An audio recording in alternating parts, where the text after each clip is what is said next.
Oh, you know what I love? Sports. Love sports. Sports. When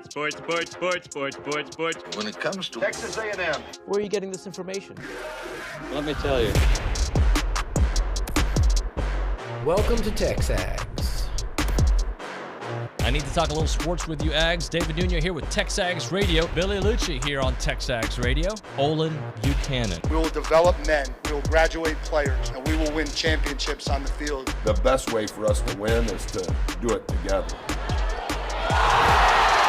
Do you realize everybody knows who you are right now? I think we're coming into this year with a new confidence. Schools are like, we're freaking Texas A&M, man. Like, that's about as pretty a throw-catch combo as there is. I saw the safety roll, the slot fade. I knew where I needed to put the ball. You had no other option but one hand at that point. Yeah, man, 50-50 ball, I got to come down with it. You know, if I'm betting on anybody, it's the Aggies.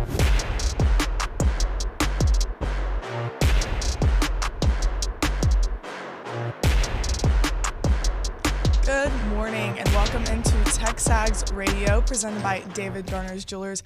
I will be your host today, Kay Naegeli. I do a lot of different stuff here at TexAgs, and I'm filling in for Mr. David Nuno. Now, this is TexAgs Radio, presented by David Garner's Jewelers. We're here inside the Rollo Insurance Studio, and this is the Go Hour, presented by the Warehouse at CC Creations, Maroon U. Maroon never looks so good with Maroon U. We are here with our columnist and Heisman Trophy voter, Mr.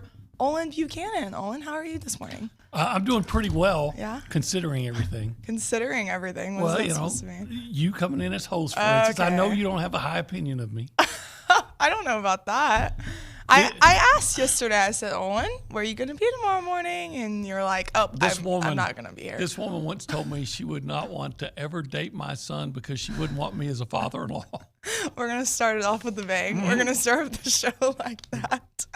Yes, we are. You know, because I get a lot of you on a daily, and so just every single day would be a lot. Man, I think I'd be a great father. Your son's a great. Yeah, no offense against Glenn. Your son's a great. Yeah, I know. I'm the deal breaker. I get it. Oh man. Man, I think heck, around my house every day's a Mardi Gras, man. What are you talking about? But okay, but I see how you are. You know, personally, I think. Not that you and Quinn. Have y'all even ever met? I've met him once. Maybe. I would think, but this is just the way I am. Like, for instance, any number of young men would think, man, I'd love Steve Naegeli to be my father-in-law. What a great guy. That is true. He's watching right now, and that's a super guy. Oh, yet, man. When they look at Olin Buchanan, they say, you know, I would sacrifice true love just to stay away from that guy. See, everyone have a great time on your hosting today. Everyone gets so much of you during the go hours, so it's just Can you ever get enough Olin Buchanan? Maybe. Yeah. Okay. Well, all right. Well, I can be out of here for that. Oh no, you're perfect sitting right there. And like I said, this is the Go Hour with OBs. So first of all, just want to talk about the coaching staff is officially official. Everything is submitted yesterday as we got those official releases. Elko's staff is rounded out with Holman Wiggins, a wide receivers coach from Alabama. So just looking through this list of coaches, who are you most excited about? Just based on previous production could be, potential of what we've been lacking here at A&M. What do you think? Yeah, that's a heck of a question. Because there's... You could go through almost... Yeah, you really could. I can't remember really. I'm sure there's some recruiting aspects, but on actual field, I can't remember any major impact that Damian Craig made other than starting a fight with LSU after the end of the 7 overtime game. So I really like, and I know that one of those recruiting services just ranked Holman Wiggins is like the second or third recruiter. 247. He's the number 2 recruiter behind Syracuse's new head coach. So I find that to be exciting. Yeah. But you know what? And I'm still learning the names, so I'd have to go back and look it up, but I don't have the list in front of me. We got the list pulled up. Oh, there we go. Yeah. Mr. Nick with the graphic. Yeah. I think the guy that I might be, first of all, I know a lot about Trooper Taylor.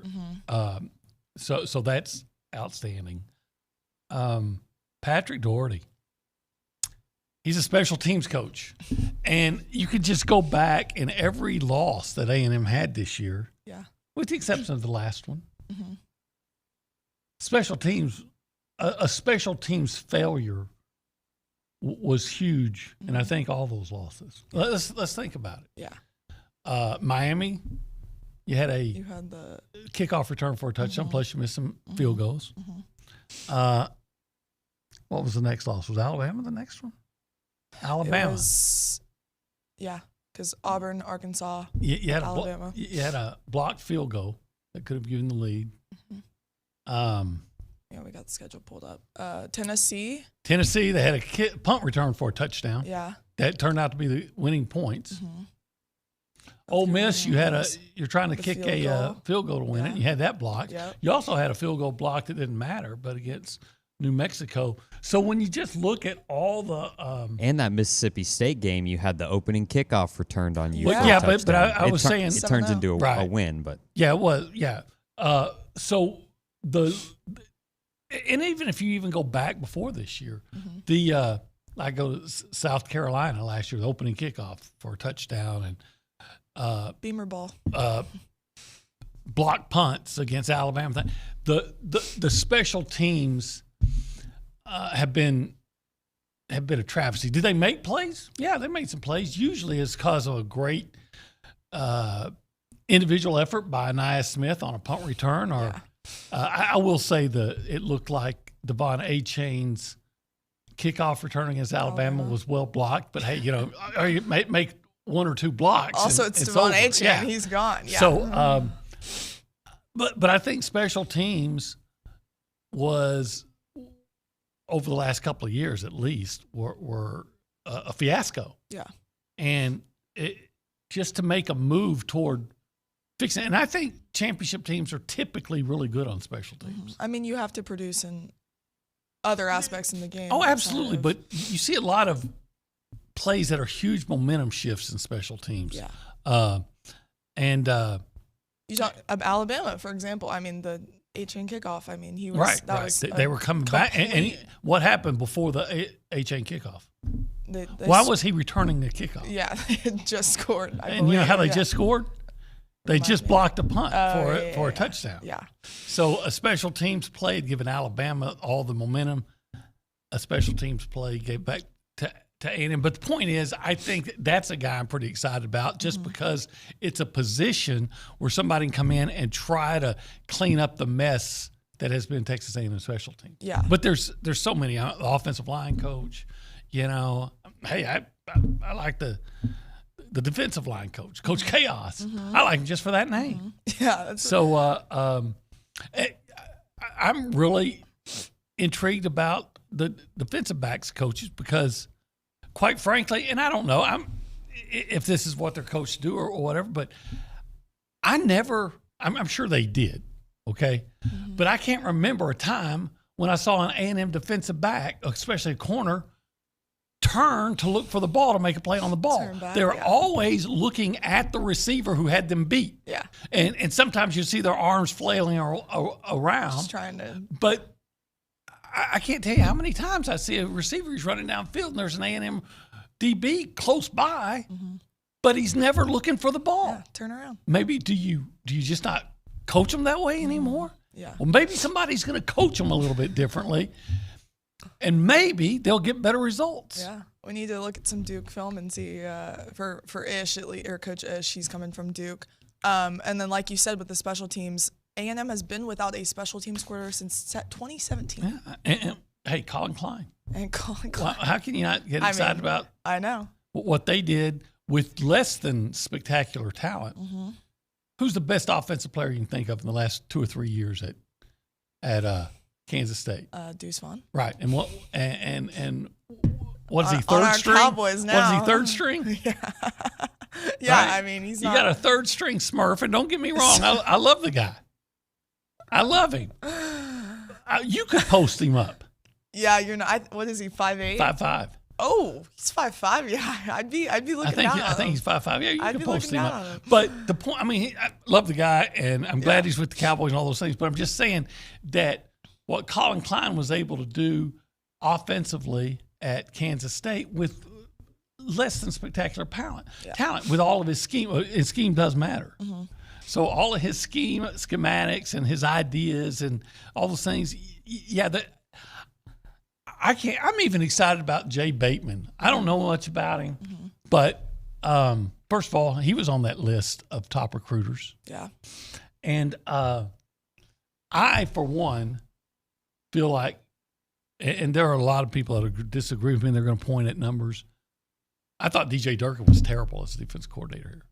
I think he did things that I was scratching my head. I'll still never understand.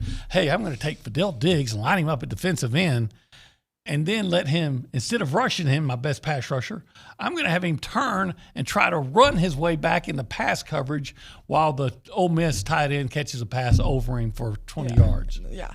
Hey, I have no linebackers the year before 2 last. years ago, but I'm going to run a 3-4 with no linebackers and just watch opponents just run down the field like they're going through a turnstile. There were games where they had some defensive success, as well you should with the defensive talent he had to work with. I just don't think he was good at all. So I'm also very excited to see what Bateman. Basically, I just think they upgraded their coaching staff. Mike Elko, this is a list he got here. I feel pretty good now. You know, it's easy to feel good about guys prior on November. I mean, I'm sorry, on January 4th. January 4th, yeah. Right. Let's see how we feel on August 31st. That's all that matters. Yeah. But as of today, I look at that and I get excited about it. I think you're going to see a better coach team in 2024. Yeah, I agree. One thing to point out, outside of the Duke additions and then Klein, every single addition is from an SEC school. You got Florida in here. You got Alabama. Auburn. McGriff is coming from Auburn. Sean Spencer from Florida. Jay Bateman from Florida as well. So, look, I don't care where you come from if you can coach, right? Elko came to us from Notre Dame, and he went there from Wake Forest. If you can coach, and I just think that was a problem for A&M. Look, we could wonder if it was started with the offensive scheme, but there was definitely some problems in teaching the offensive linemen what to do. Maybe that was all on I'm already forgetting his name, bald guy from Boston College. Atasio. Maybe that was on him, or maybe he was trying to teach them to block a scheme that it didn't work. Wasn't working, yeah. Whatever, both of those issues have been addressed. We'll see, because you got a new offensive coordinator, you got a new offensive line coach. Let's see how it works. The defensive coordinator, the special teams coach, and the receivers coach. Now that's a big one. Yeah. I mean, other than Anais Smith, who's come in here and been better or at least as good as projected? I mean, I can't. I mean, Evan Stewart came here. Yeah. With all kinds. Look, he's the best guy. And was he good? Yeah. But was he good to the level that he was expected to be? That the projection was? Yeah.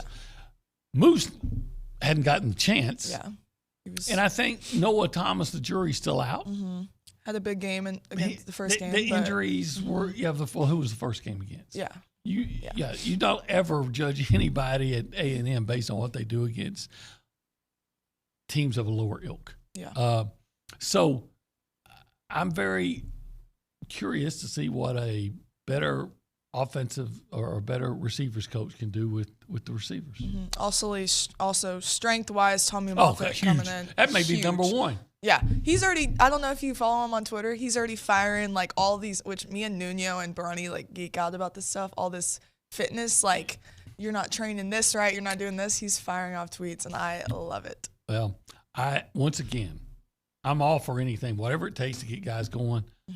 All that matters is come August 31st and afterwards. But and I've referenced this from Billy before. Billy made the comment, and I didn't think about it until he made the comment. It was very astute that look how when it comes to Moffitt and look to Colin Klein and some others, look at the reaction from the places where he left. Yeah.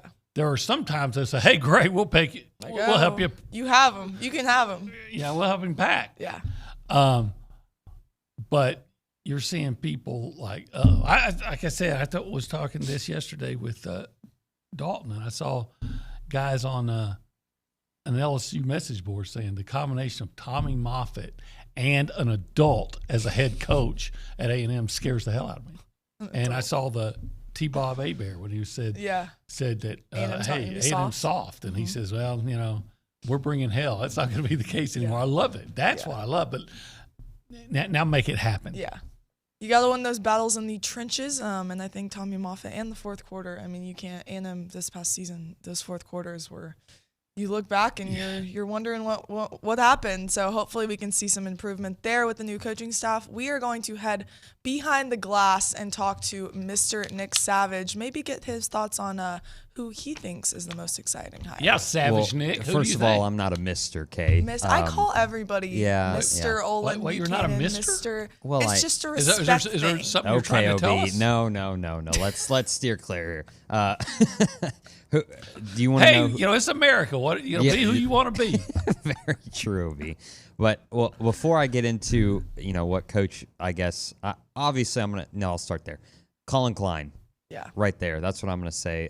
Offensive coordinator. His numbers in the 2 years at Kansas State gets me most excited. And just I can't say I've done a deep dive on Kansas State film, but just seeing some of the formations and some of the motion that they use, it looks pretty exciting. So looking forward to that. One thing I did want to touch on, though, is 3 Aggies were selected to the NFL Pro Bowl. Myles Garrett, Mike Evans, and Justin Madubuike. So that's fun to see. Heck yeah. Mike Evans, I mean, talk about a legend. I mean, in my eyes, a legend. Well, he was always my favorite. And Justin Madubuike on the Ravens, I mean, crushing it. Yeah, well, and then Myles Garrett's. Myles Garrett. Yeah, let's not leave him out. All those guys absolutely deserve it. But Evans, he was always my favorite player because I saw him when he got here, and he was like, he had all this ability, and that wasn't enough for him. Mm-hmm. I mean, he was a guy that really said, I've got to get better, and I'm going to do whatever it takes to be the best I can be. I'm not just going to get by on my physical gifts. Mm-hmm. I'm going to take it to another level. And I really admire that. Plus, he's just tough. Mm-hmm. Yeah. So I'm not surprised at the success. Also had a bunch of Cowboys on that list. How'd you feel about that? I haven't even seen the list. You haven't? Yeah, but why wouldn't there be? I mean, they're one of the better teams. Imagine if they had good coaching. Oh boy.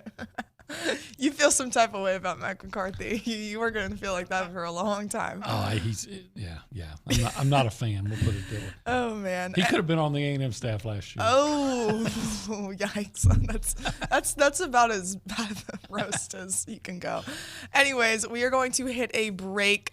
We will be talking some Aggie hoops next segment. Wanted to get into that with OB before SEC play starts. So this is TexAgs Radio presented by David Garner's Jewelers.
Welcome into TexAgs Radio again. This is Kay Naegeli. We are joined in the Go Hour with Mr. Olin Buchanan. By the way, like the music, whoever's behind the scenes. Do you recognize that voice at all? I have no idea what that was. Can you take any guess based off of like me and Kennedy's? Is it Taylor Swift? There you go. See, I would not. No. But yeah, I would. Not a Swiftie. We're gonna work on that. That'll never happen. I don't get it. I've heard songs. You've heard songs from 10 years ago, I guarantee. I've heard songs. I don't get it. I think she looks kind of like a chipmunk. I'm no fan. I'm no fan. Let me guess. Don't like her politics. Have you been rooting against the Chiefs lately? No, I mean, she doesn't matter enough to me. Okay. See, that's what I say too. And whatever. There's a lot. Anyways, this is the Go Hour presented by The Warehouse at CC Creations. Maroon never looks so good with Maroon U. We're going to talk some Aggie hoops because SEC play is coming up. Starts on Saturday with LSU as a 7:30 tip. So overall, just looking back on non-conference for Buzz Williams and the Aggies, what did you think? Went 9-4. Expected? Not? What were your thoughts? I thought they were solid. Almost. They were on the brink of being spectacular. Maybe they beat Florida Atlantic if Boots and Henry Coleman played that whole game. Maybe they beat Houston if Henry Coleman makes a couple free throws late. Yeah. And by the way, Henry Coleman's been playing great, but so they've done a really good job. They beat the teams they're supposed to beat, unlike last year. They've got a couple of nice wins on top of that over Ohio State and is it Penn State? Did I look at and say that's a good win? That come from behind win against Iowa State as well. Iowa State, that's one. So, some good wins. But if you could have gotten even one of those 4 losses, but, Houston or Memphis or Florida Atlantic, the Virginia game, I don't even hold that against them. That was the 4th game in 6 days, all on the road, and you had to come back here. I mean, that was like almost like when you lost to Tennessee in the SEC championship game a couple years ago, the tournament, when you were on your 4th game in 4 days. Yeah, you were playing on tired legs. And your opponent wasn't, right? Yeah. So, but if you could have gotten one of those 3, and you were so close in all of them. Now, you didn't play well against Memphis, but and Wade Taylor played out of his mind in the other 2 losses. Yep. Somebody else needed to step up and make some key plays besides Wade. So I came away thinking, man, they were good in non-conference. Give me 2 of those 3 and it's spectacular. Give me one of those 3s and it's impressive. Yeah. Right? So you can look at it and say, man, that wasn't bad. That was really good. Considering not having Boots for 6 games. And you've not had Marble all year, and you're probably not going to have him. So, but you know what? It still comes down to this. Eventually, you got to win those games. Close losses are great, but they're still losses. Yeah. So eventually, somebody's got to make that key free throw that helps you beat Houston. Somebody else has to make a play that's going to allow you, despite the circumstances, to beat Florida Atlantic.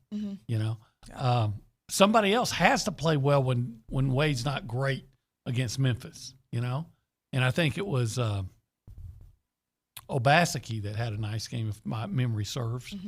But other guys are going to have to do it.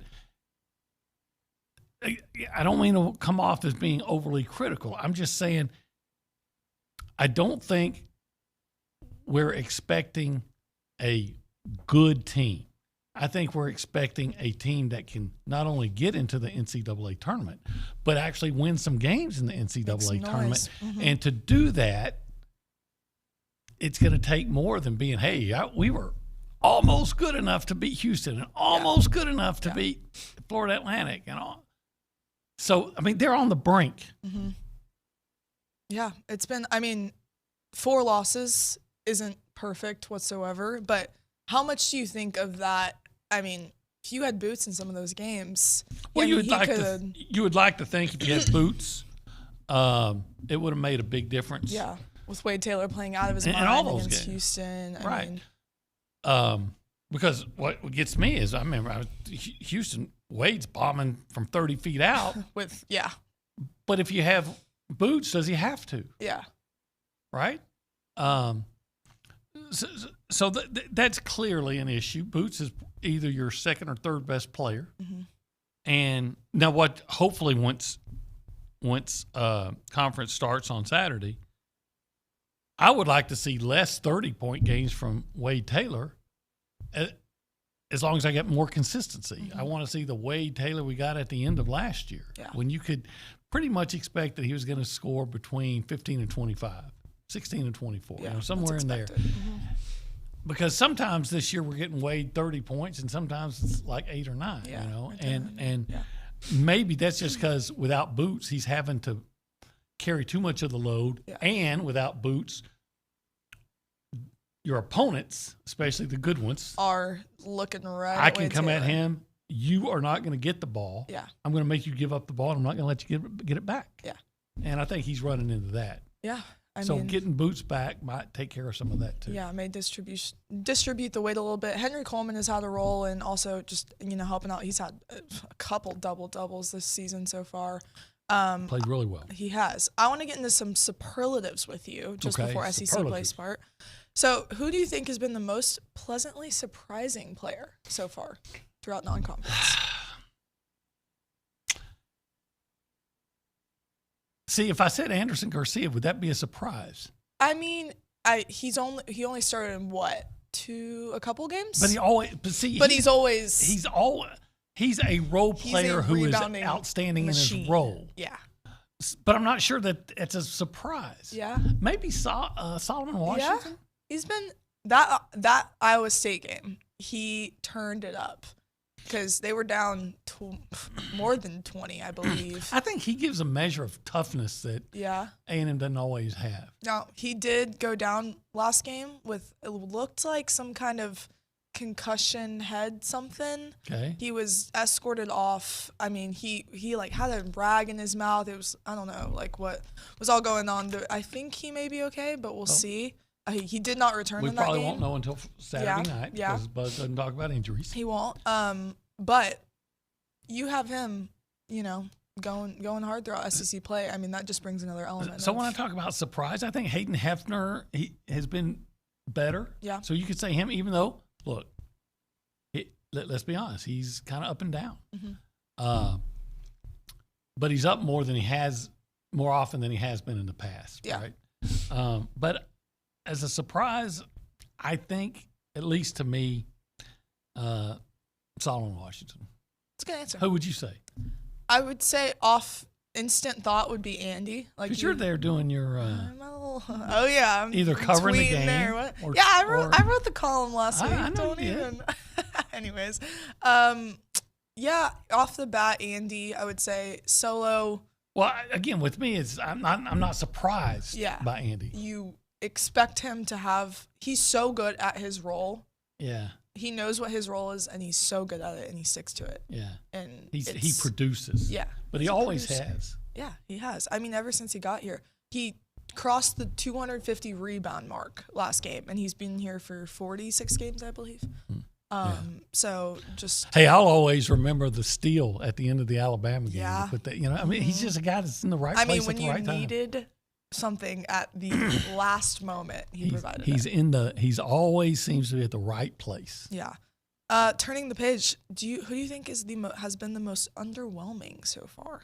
Kind of a tough topic, but okay. Well, well, let's throw out Tyrese and because he's been hurt, played. Right? Because I guess I would say that I would expected more. I thought I was going to expect, quite frankly, more from Jace Carter. Mm-hmm. Not saying he's been bad. Yeah. But I was thinking, are we going to get another? Are we going to get a Dexter Dennis type of guy? And we might still. Mm-hmm. I just haven't seen. I'm not saying he's bad. I want to make that clear. Yeah. But based on what I thought he might be, you know what? Another easy answer to this could be Eli Lawrence. was a guy that scored a lot at Middle Tennessee, and he hadn't been a major factor.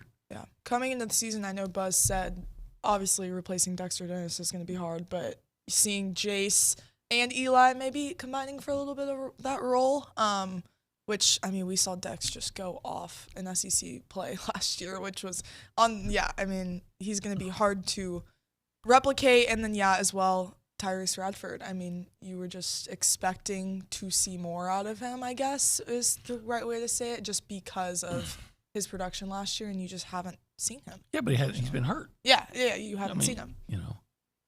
He's been hurt, so I can't say you're underwhelming when you're not able to play. Yeah. Yeah, it's like saying, I've got a broken leg, but I can't run the 100. What do you mean you can't run the 100? Yeah, I got a broken leg. I wish we see him more. I mean, I do. Every time I see Boots, I feel, it's a little heartwarming. It's just really? he's a fifth year. I mean, he's a vet. He's just an absolute vet. I just feel like he, in those in like the panic moments of the SEC last year, just didn't flinch, didn't freak out. No. That's why they call him Boots. He's a big tough guy. Vet, yeah. He could be a doctor. He's been in college so long. And you know what? I wish they had let him play again next year. Yeah. Oh man. I love that guy. Yeah. Also, just last one for you. Which SEC game do you think you are most excited about? Because I think my answer. Let me give you the old coach's answer, LSU, because it's the next one. No, I always look forward to them playing Kentucky. Yeah. Yeah. That'll be a good one. They're a young team. They always are a young team. They're sending them to the league. And I'm one of those guys, I think I might be in a minority here, but I actually like Calipari. Okay. I like him a lot. Yeah. He had that good answer to your question, or you talk about question. But I liked him before that. Oh, okay, yeah. Not just because he talked to you. No, I like him because just of the way he carries himself. And I don't know if you saw the story last year about the guy who took his son. He went straight from the coal mines to take his son to a game. It was a big national story, and they took a picture of him. He was still covered in all the coal dust and everything, whatever you call that. And he's sitting there with his son, and Calipari saw it and said, man, we're going to take care of this guy. And so they invited him back and gave him all the VIP treatment and everything. And I think, it's to be that aware. Yeah, that's a good story. I love stuff like that. Yeah. So he's a heck of a basketball coach. So I like him. So when Kentucky comes in, I think it's great to kick his ass. Yeah. And I hope the Aggies do. But and you know what? They're one of those teams, I think we can all agree with this, that even if they're not at their best, they still have that mystique. So beating them. It's Kentucky. It's like in the Big 12 when someone would beat Texas and they get all excited even when Texas wasn't that good. And say, but it's still beating Texas, right? Yeah. And Kentucky basketball, they still move the needle the most. So if you can go out and beat Kentucky, that's a big deal. So, I think that's a game. You know what I'm excited for? Tell me. Ole Miss. Why is that? Chris Beard. Yeah. Coming to College Station. Yeah. They're undefeated right now. Yeah. I think that's going to be a good one. I don't know. Maybe just a feeling, but students will be back by then. You going to be there at that game? I think so. You going to make some wise crack at him, see if he can get him to punch you and choke you and maybe get kicked out of that game? Maybe not. I don't know about that. That's probably not. I'm going to stay pretty far. I'll have my boundaries. But I do think I wonder if he's got a new girlfriend. I don't know. I hope not. I know I would. I hope he doesn't. Honey, you cost me a $4 million job. I think we need to break up. Man. I mean, he's leading an undefeated Ole Miss team right now, so he's doing something. He is a remarkable basketball coach. He's not just good. He is remarkable. Had Texas Tech guarded the three-point line, they would have won the national championship. They made one mistake. But he had Texas Tech on the verge of winning a national championship. He's a remarkable basketball coach. Yeah, it's going to be Tennessee as well. Alabama's always fun when they come to town. So I am a huge fan of some SEC hoops, and it's going to be a lot of fun. When we come back, we have former Aggie quarterback Mr. Stephen McGee on the line. We will be talking to him about A&M's new hires, some thoughts on the national championship, and more when we come back.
We are back. This is TexAgs Radio, presented by David Garner's Jewelers here in the Rollo Insurance Studio. This is the Go Hour presented by CC Creations with Mr.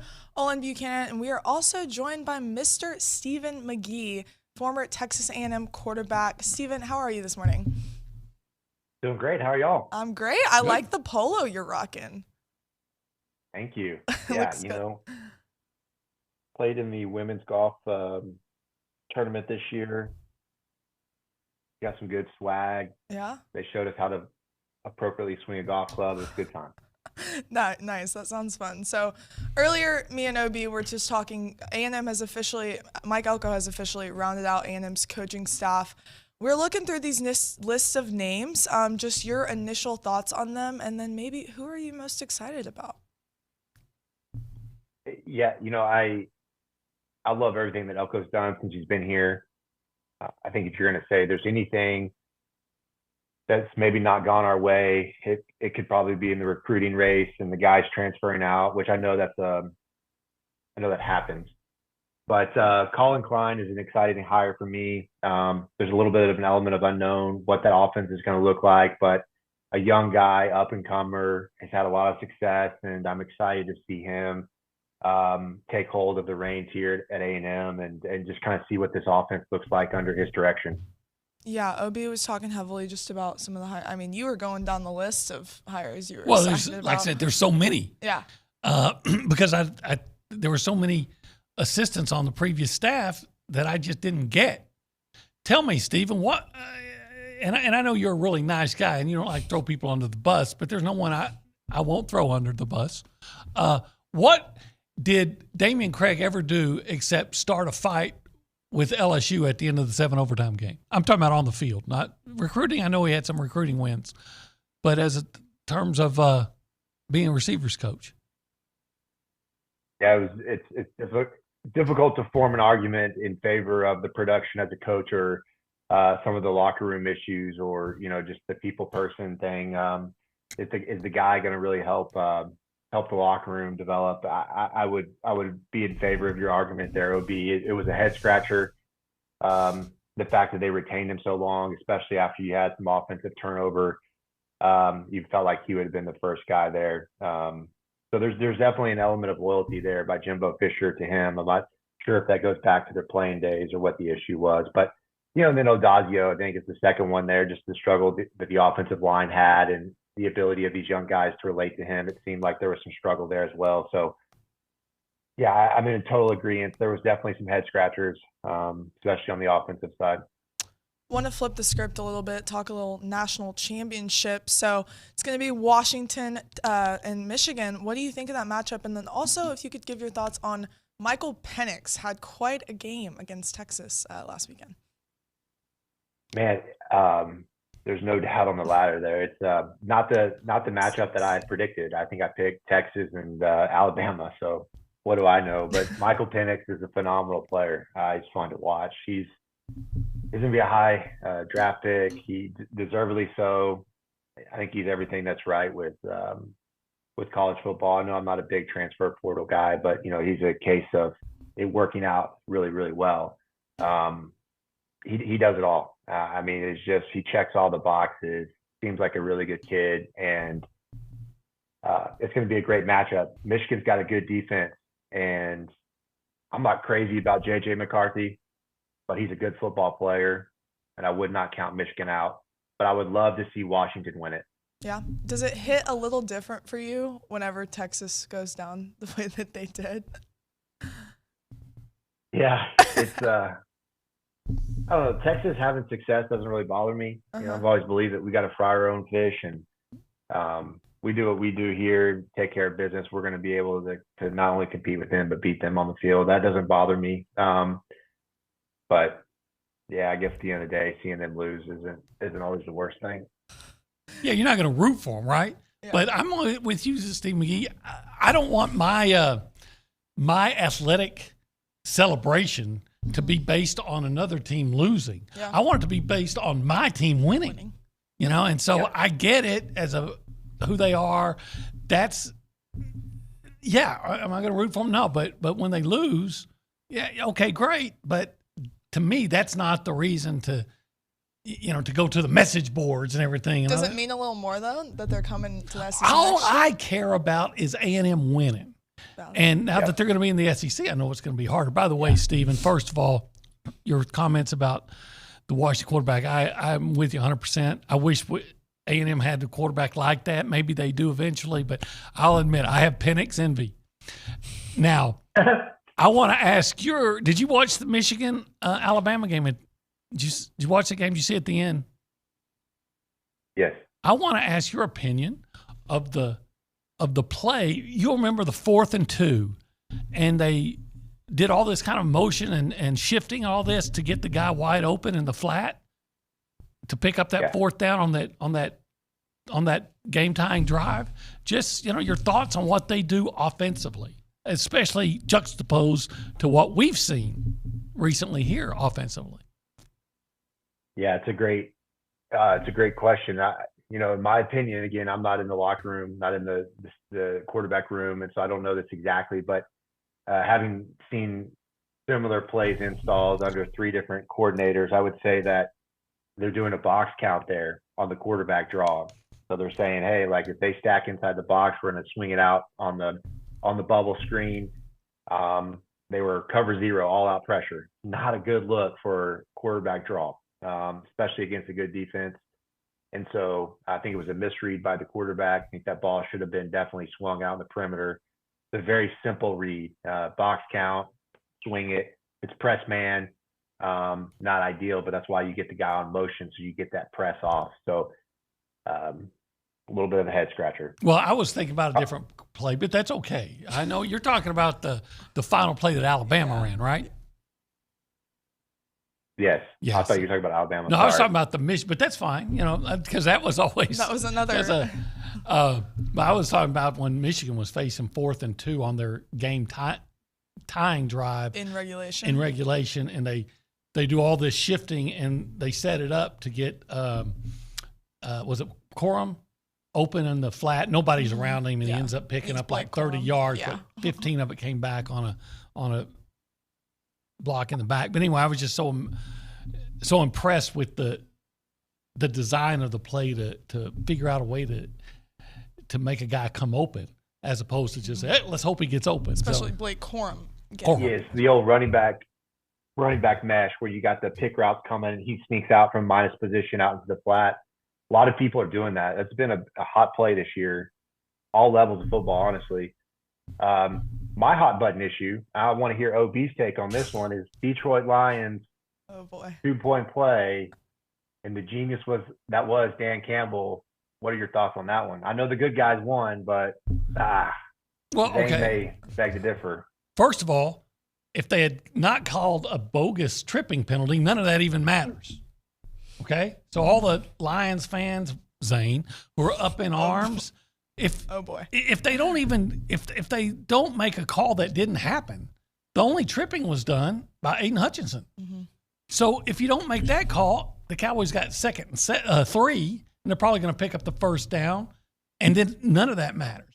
And it looked like that Detroit was trying to create confusion, and they didn't. They confused everybody, so it backfired on them. But I really think, Stephen, and I'd like to hear your thoughts, I really think that the real coaching failure, even though the Cowboys won, was by Mike McCarthy when he decided to throw 3 times when I think Detroit either had 1 timeout or none, and he threw 3 times, and there was, I think, 2 incompletions or 1 incomplete, and you're like, why do you not run clock? There was less than 2 minutes to go. So when they take over, they've got to go 75 yards or more with less than a minute to go and no timeouts. Yeah.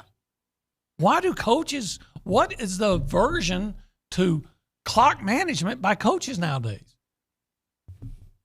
Yeah, it's funny. It's when you see these things happen a lot more whenever the head coach is also calling plays. They forget to do the CEO job. I saw that happen under Jason Garrett in Dallas, where there another was some buffoon game management lapses. And one of the unfortunate benefits. I feel like when a coach is so dialed into calling plays that they forget that, oh, hey, instead of trying to call a play just to get a first down, we have this game management clock issue that we got to take into account. I'm with you, OB.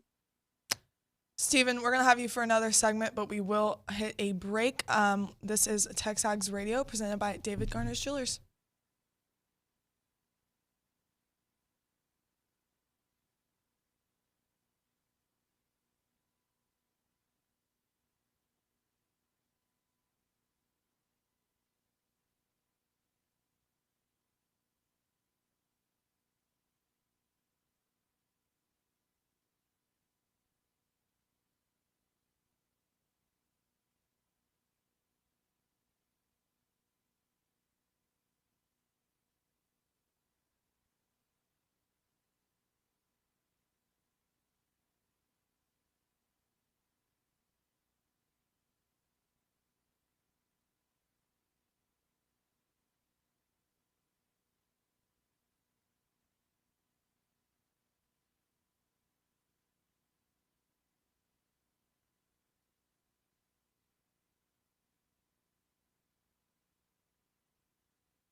Welcome back to TexAgs Radio, presented by David Garner's Jewelers. We are joined for another segment with Mr. Stephen McGee, former A&M quarterback. So, Stephen, A&M this upcoming weekend is having a pretty big transfer haul coming in.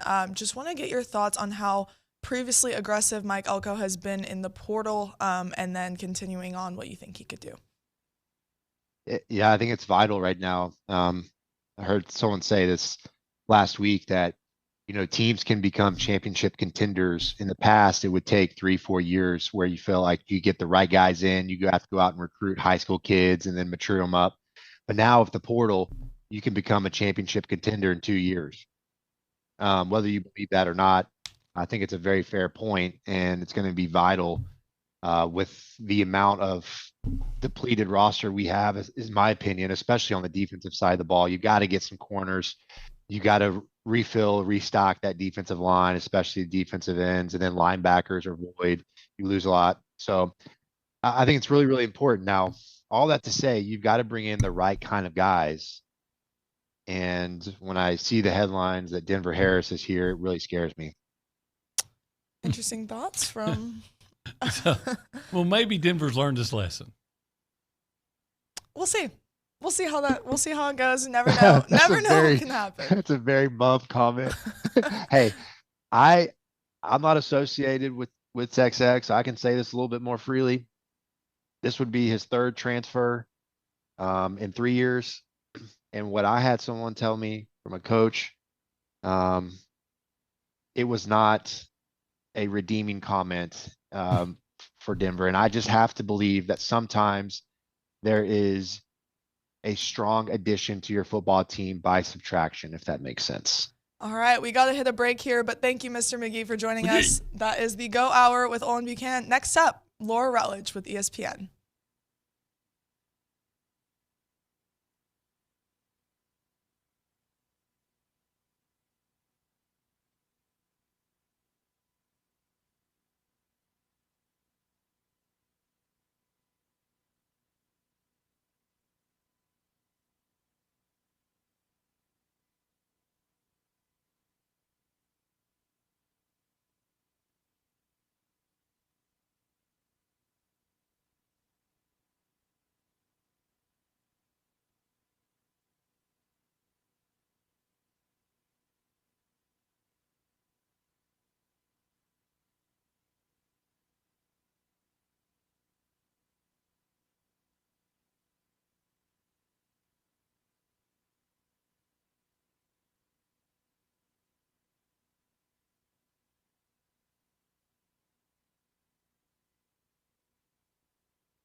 absolutely crushing it with the music, I would like to say.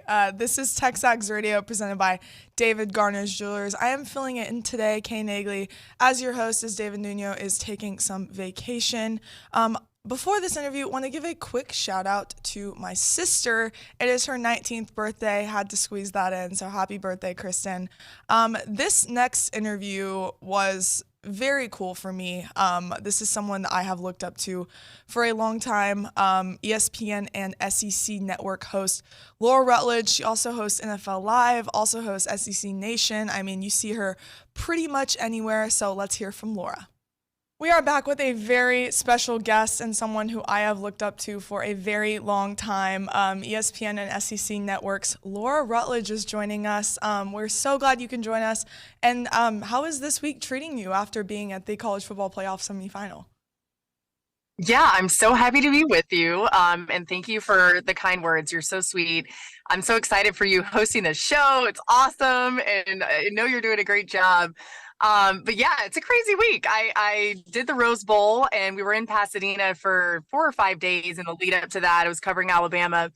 Craziest game I think I've ever seen. And I've done a lot of games in my day, but that one was just unbelievable. And for it to be on that stage with so many eyeballs on that game and so many people watching to see what Michigan and Alabama would do. Just what an incredible game. Credit to all the players, but definitely the Michigan players and the Michigan team overall, just being prepared the way that they were. It was just unbelievable. So did that game, and then I took a red-eye flight back to New York, then got in a car to get to Connecticut, and I hosted NFL Live yesterday and then hosting NFL Live today. And then I am heading to Baltimore tomorrow for the Week 18 Ravens-Steelers game that we're doing. So just trying to figure out what's going on right now, but that's kind of a normal week for me at this point in the year. So I'm very thankful either way to be able to do it. Yeah, sounds pretty chaotic.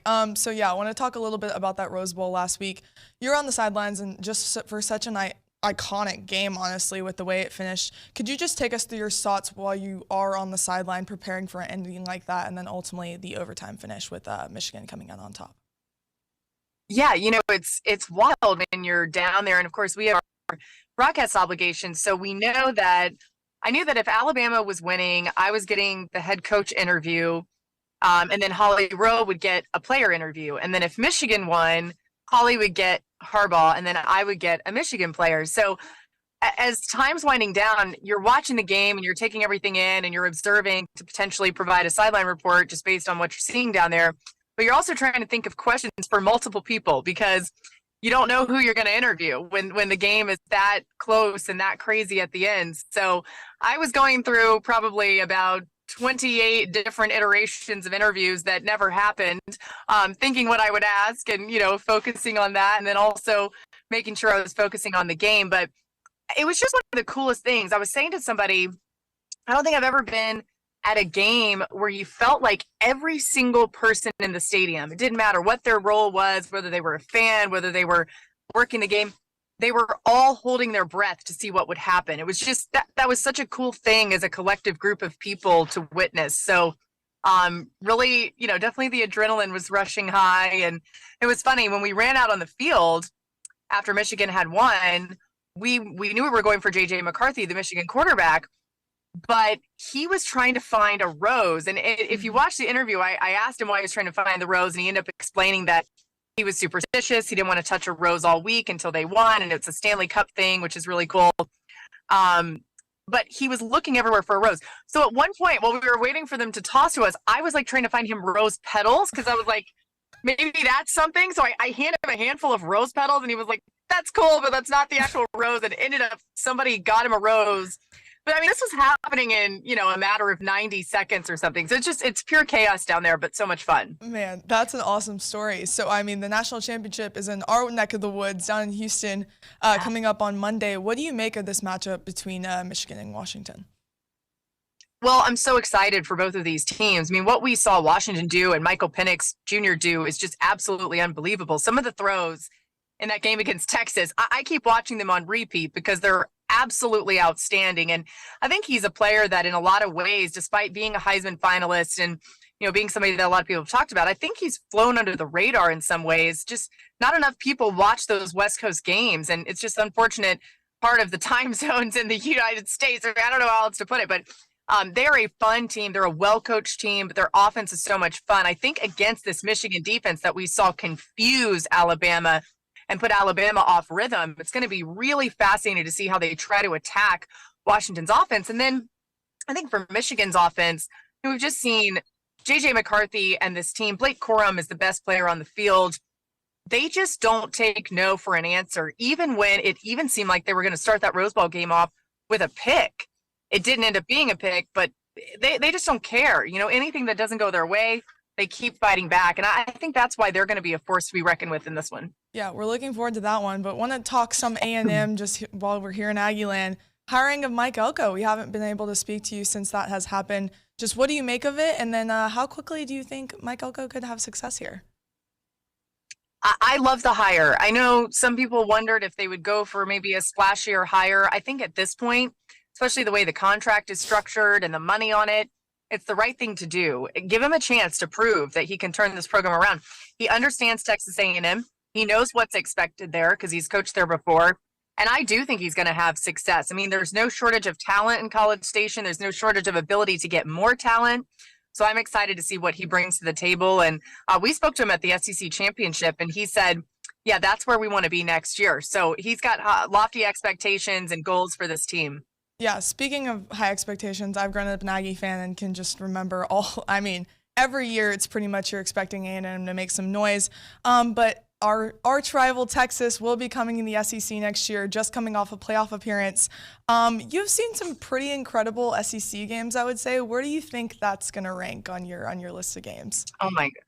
I'm so excited about it. I mean, I've never experienced these two teams and the rivalry in person. So to be able to hopefully be there and see it, or at least be close to it, I'm so pumped. I mean, I've only heard from all my A&M friends how much they can't stand Texas, and vice versa from the Texas people. So I think there's a lot of dislike there, I would put it. And then also there's so many storylines between these programs and the connectivity between them, just being in the great state of Texas. So I can't wait for that. And I think it's going to give us a preview of a lot more years to come with really some high stakes in the SEC. Mm-hmm. You may be one of the best compartmentalizers just with your roles in college football and then also professional football. How are you able to focus just on one thing at a time when you obviously have a lot going on? Oh my goodness. Well, I think my brain is like scrambled eggs most of the time, but I think for me, one of the main things that I try to do is just when I'm doing whatever I'm doing, I say, that's what I'm doing. And I try not to let my brain go elsewhere. So it takes a lot of focus, a lot of multitasking, but also giving yourself some grace, not trying to be perfect all the time. I think that's been kind of a breakthrough for me, is just accepting that with all that I have going on, I might not know every single detail, and I just have to admit that and be prepared as much as I can be for everything that's coming my way. Yeah, before I let you go, I just want to quickly say that I have admired you for more years than I can ever remember. You are like a heavy reason that I'm sitting in this chair right now, honestly. So it was an honor just to talk some football with you. I appreciate it. Oh my goodness. Thank you. You made my day. You're so sweet and you're doing an awesome job. So never forget that. Keep going. And I'm so proud that I could have any small piece in what you're doing and what your career will be. That's so cool. Thank you, Laura. That is Laura Rutledge of ESPN and SEC Network.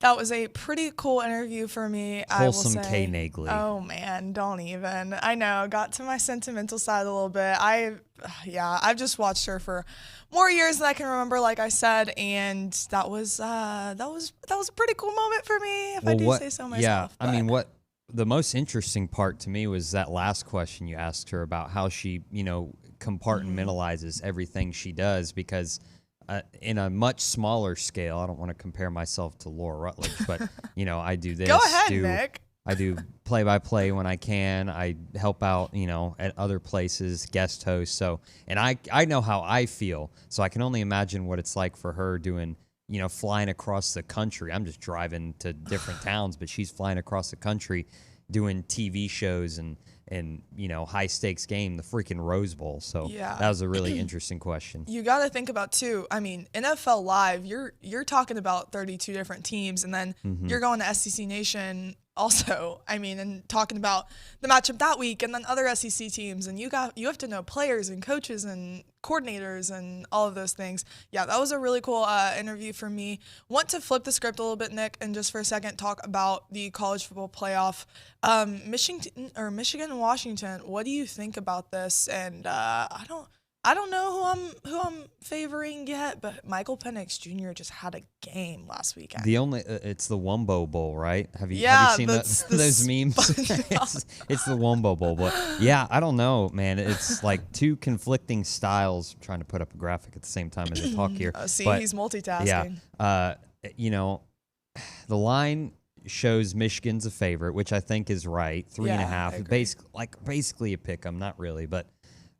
Again, conflicting styles. Michigan's going to try to run the crap out of the ball and play bully ball, while Washington's trying to air it out and throw for 400+ yards. So, I mean, Michael Penix is more than capable of doing that against Michigan, though maybe not.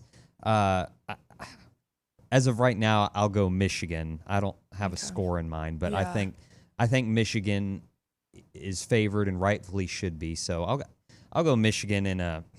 I don't know. That's the thing. I don't know what the score will possibly be because it's just. It looks like it's going to be a pretty high-scoring affair just with the numbers that they're putting up each game. I will say what I do really, really like is I genuinely feel like these are the best two teams in college football. Yeah. Both 14-0, number 1, number 2. I mean, they both had incredibly, tough. You had an overtime game in the Rose Bowl, and then Washington almost mismanaged the clock to give the game back to Texas, basically, and they were one throw away, which, would have been something if Texas would have come back and won that game. But I genuinely feel like these are the best two teams that we're getting, and with all the discussion of 14 playoff, 12-team playoff, it's really refreshing to see that the last 14 playoff, I feel like this is the best matchup we could got. It worked out how you hope it would, where you get the two best teams in the championship game.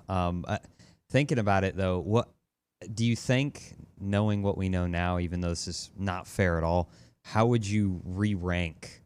Would you re-rank the top 4? Because you obviously keep Michigan and Washington where they're at. I'd say Bama 3. Would Texas be in? Would you put Georgia 4? I'm trying to see past the dislike for Texas and the, SEC bias per se. If we're talking, this is why it's so refreshing that 12 teams is happening, because Georgia, probably one of the best 4 teams, but just the way the things worked out in the end,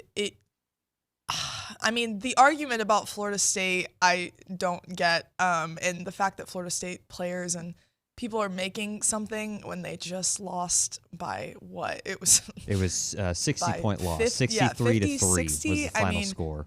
To be chirping like that after that result, and I know they had a lot of players unavailable.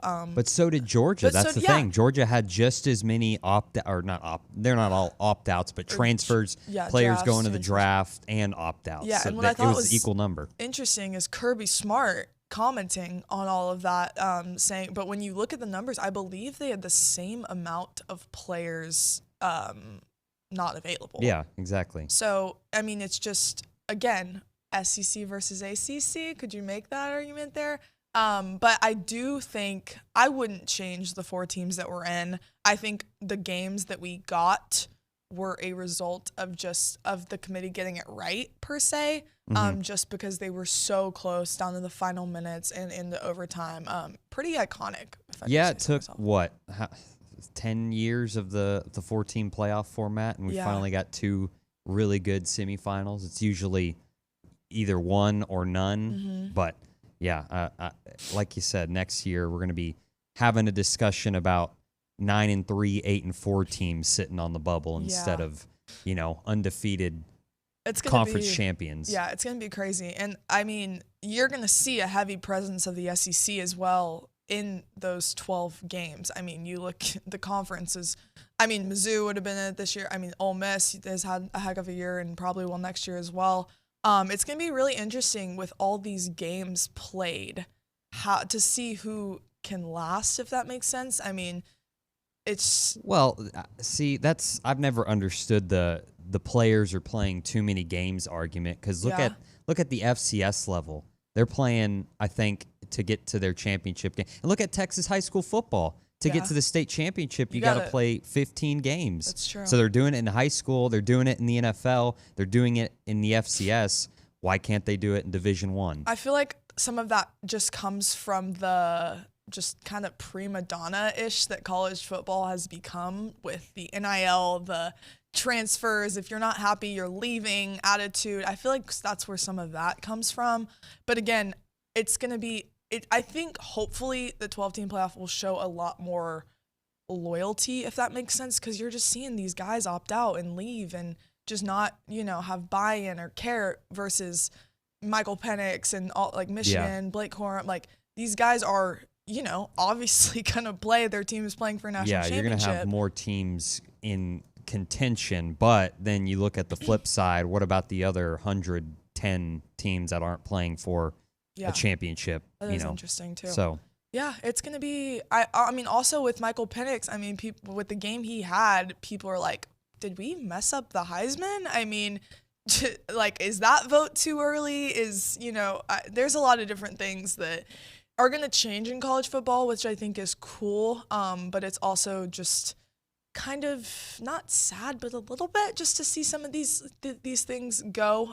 This is the last 4-team playoff, so I'm excited for Monday in Houston. Yeah, 100%. And the big solution to everything we just said is just fix the calendar. The college football calendar needs to be reworked. How do you fix it? You don't let players transfer until after the bowl games. Okay. But the academic calendar. I mean, classes start January 16th. Well, then I don't know. It's going to take people a lot, higher up than you and I, Kay Naegeli. Yeah, hey, we're just adding to the discussion. Continuing on this discussion, we will talk with Caroline Fenton, co-host of ESPN 102.5, The Game in Nashville, when we come back from a break. This is TexAgs Radio, presented by David Garner's Jewelers.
Welcome back in. This is TexAgs Radio presented by David Garner's Jewelers. Next up, we are joined with Miss Caroline Fenton, co-host of ESPN 102.5 The Game in Nashville, somewhere I want to go. I need to make a trip pretty soon. May I have to go see Caroline? Caroline, how are you doing today? Come see me in Nashville. You always have a place to stay. You always have a home here. I'm so excited to be on with you, and I'm so excited for you. It's such a fun opportunity. It's been fun. I've hosted before, but not solo, so this is my first solo go-around, but it's been good so far. I'm just kind of cruising through. That's all you can do. Yeah. Just cruise through. See, you're doing a great job, and you've got a great right-hand man in Nick hanging out with you as well. We love Nick. So me and Nick were actually just talking about this college football playoff, the Rose Bowl and the Sugar Bowl. What were your thoughts on those games? And then ultimately Michigan and Washington facing off in the championship. I mean, it felt like two instant classics. Yeah. The Rose Bowl, I mean, it was just everything about the Rose Bowl. Alabama and Michigan and what those programs are, what they represent, the uniforms that they were wearing, just the classics in the Rose Bowl, in the granddaddy of them all. It just felt like everything that makes college football feel special and the tradition of college football. Because when you look at college football now, you can think about how there might be some tradition that we have lost with conference realignment. Maybe you're losing some of those classic rivalries and NIL. There are some college football fans that say it just doesn't feel the same. Watch the Rose Bowl and tell me that doesn't feel like classic traditional college football. And it was just a great game. Yeah. I'll be honest with you. I thought that Alabama was going to roll Michigan just because Alabama's more battle tested. Alabama's defense against the run has been fantastic all season. And really Michigan's offense is predicated on Blake Corum and running the football. And Michigan shot themselves in the foot. They missed the extra point with the funky snap. They missed the field goal. They muffed the punt that basically handed Alabama 7 points on a silver platter. But I have to give Michigan a whole heck of a lot of credit. I didn't think that they could win that game.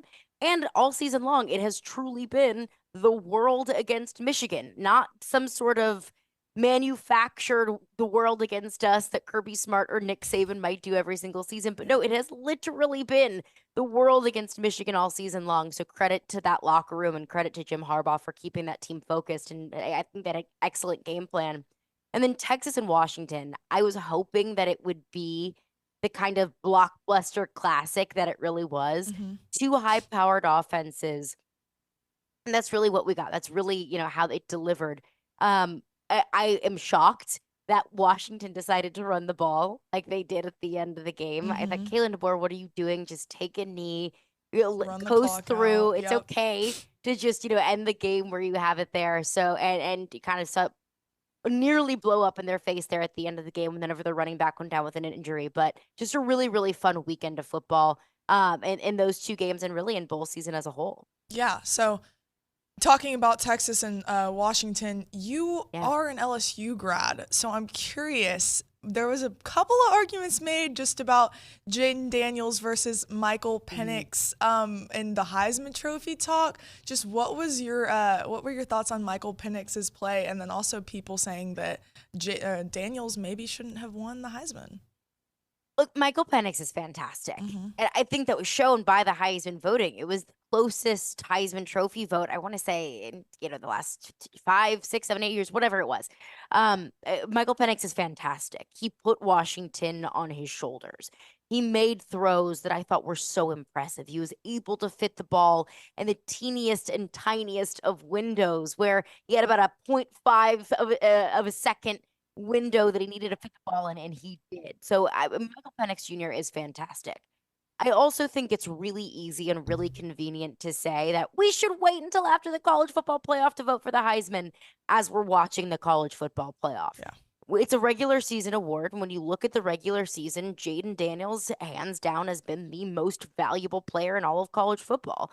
LSU had one of the worst defenses in all of the SEC, better than only Vanderbilt, and that's saying something for a team that only won 2 games. LSU still won 9 regular season games despite their defense because of what Jaden Daniels was able to do. Jaden Daniels, even still, with 2 games behind Michael Penix, still has nearly 300 more total yards than Michael Penix has, including the Pac-12 championship and including the Sugar Bowl. So I understand that it's a really easy and convenient argument to make, especially when Michael Penix Jr. had the game that he had against Texas's defense on the stage that it was on. But it's undeniable that Jaden Daniels was the most valuable player in college football in the regular season. You just spoke about it, that LSU defense, I mean, just couldn't find success all year. Jaden Daniels had to carry a lot of the weight on his back, resulting in that Heisman Trophy. What are your thoughts on Brian Kelly, cutting ties with his defensive staff? It needed to happen, Kay. It was really, it was no ifs, ands, or buts about it. It was no question in my mind. And I know there were a lot of LSU fans celebrating it all. And look, I'm not going to celebrate someone losing their job. It was Matt House and 3 defensive assistants.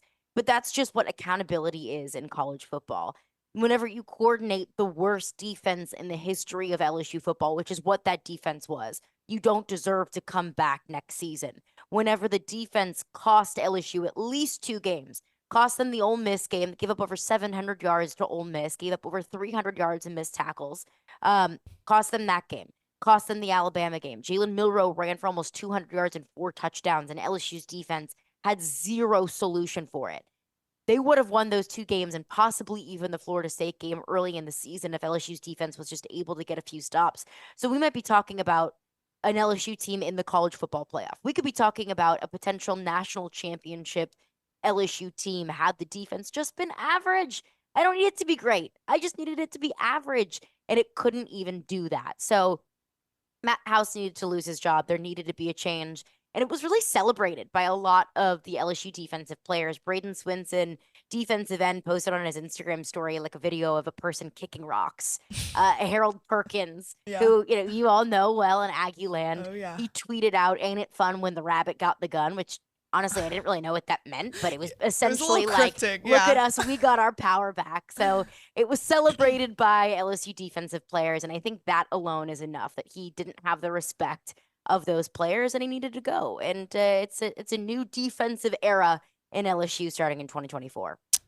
You spoke about some of the just traditions that we saw with the Rose Bowl, just some of those iconic games. I mean, like you said, a lot of this is coming to an end in college football. It's kind of sad to see. So what do you think all about the, transfer portal, NIL? How is there a fix to all of this? Fixing it would imply that it's broken. Yeah. And I don't know if it's necessarily broken because viewership is up across all bowl games. The Rose Bowl was the 3rd most watched game in the history of college football ever since ESPN started tracking those stats. Yeah. Peter Burns of the SEC Network put out a tweet that said over 90 teams across the 133 FBS programs, attendance is up. So people are still spending time watching games, spending their money going to games. College football in its popularity is at an all-time high. When we watch games, at least for me, I don't feel like there's anything wrong with college football because on a Saturday when I sit down to watch LSU or to watch Texas A&M or to watch any big college football game, it still feels like same old college football to me. I think the one thing that you could say that needs to be fixed is the calendar. And I heard you and Nick talking about this before the break, but the fact that in December, college football coaches are recruiting for the early signing period. They're going to visit 4s and 5 stars across the country. They're putting the full court press on in the living rooms of some of the best players across the country. They're recruiting through the transfer portal. They're bringing in, college football players for visits. They're also recruiting their own locker room to make sure that their own players don't enter the transfer portal. And by the way, you're also preparing for a bowl game. Some even preparing for a college football playoff game. That is unsustainable. And that I think that the transfer portal calendar overshadows bowl games. I still love bowl games. I still think they're fun. A lot of people say that they mean nothing, that they're exhibition games. You can believe that if you want. It's still college football, but it does get overshadowed by recruiting and transfer portal. So I think that calendar needs to be shifted. You need to take another look at that. But when it comes to NIL, you know what? Good. Players should benefit from their name, image, and likeness. When it comes to transfer portal, if a player wants to find a better opportunity elsewhere, go ahead and do it. You see programs like Missouri and Ole Miss benefiting from that. I think that's a good thing. I think parity in college football is a good thing. I think opting out is a good option for players. If you want to prepare for the NFL draft, if you have millions of dollars on the line, if you have a first round draft pick on the line, what's the point in you playing in the, no disrespect to the Tax Slayer Gator Bowl, but what's the point in playing in the Tax Slayer Gator Bowl? It's nice to see players have at least a little bit of power over their own careers. Yeah, I completely agree with your take on bowl games there. I mean, just seeing some of them, I found myself watching every single one, and then like you have things like the Pop-Tart Bowl, and there's just been blast. Yeah, there's been some excitement added to it, and I just love that there's still somewhat of, reasons to watch, but I want to flip the script just very quickly, get some NFL thoughts. You're up in Nashville. Yeah. The Titans season will come to an end this weekend, but just what do you think of the NFL playoff picture and how it's shaping up? Oh, the Titans are terrible. It's been a tough couple of weeks doing sports talk radio in Nashville, trying to keep people at least a little bit engaged in a team that this fan base, frankly, over the past few years, not used to being out of the playoffs as early as the Titans were. I think it's going to be an absolute blast of an NFL playoffs. You look at a team like the Ravens, that's been so dominant all season long. You look at how much shakeup there has been. Look at the Cleveland Browns. Deshaun Watson, they sold the farm to get Deshaun Watson. He goes out with an injury. Joe Flacco comes off his couch and leads the Browns to the playoffs. I think that there's a lot of really fun storylines. And I think that you look at teams like the Dolphins and the Ravens and the Eagles, perhaps the 49ers, all teams that look like they can be Super Bowl champion caliber teams. It's going to be fun to see how everything shakes out. Hey, don't leave out my Dallas Cowboys there, Caroline. Dallas Cowboys. You know what, Kay? I will believe it when I see it. Yeah, me and you both, honestly. Let Dallas down way too many times for me to say that they can find their way to the Super Bowl. But hey, in this NFC, anything can happen. That's very true. Well, that is Caroline Fenton. Caroline, thank you so much for joining us today. Okay, you're the best. Good luck with the rest of your show, and I'll see you in Nashville soon. Thank you. Yeah, I'm gonna have to make the trip now. I'm gonna tell my friends we're booking a trip. That is Caroline Fenton. When we come back, we will be with Aaron Torres for some around college football and college basketball. This is TexAgs Radio, presented by David Garner's Jewelers.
Welcome back into TexAgs Radio, presented by David Garner's Jewelers.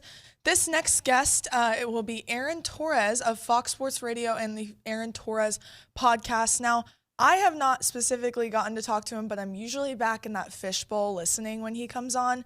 And Mr. Aaron Torres did correctly predict the national championship. Aaron, how do you feel about that?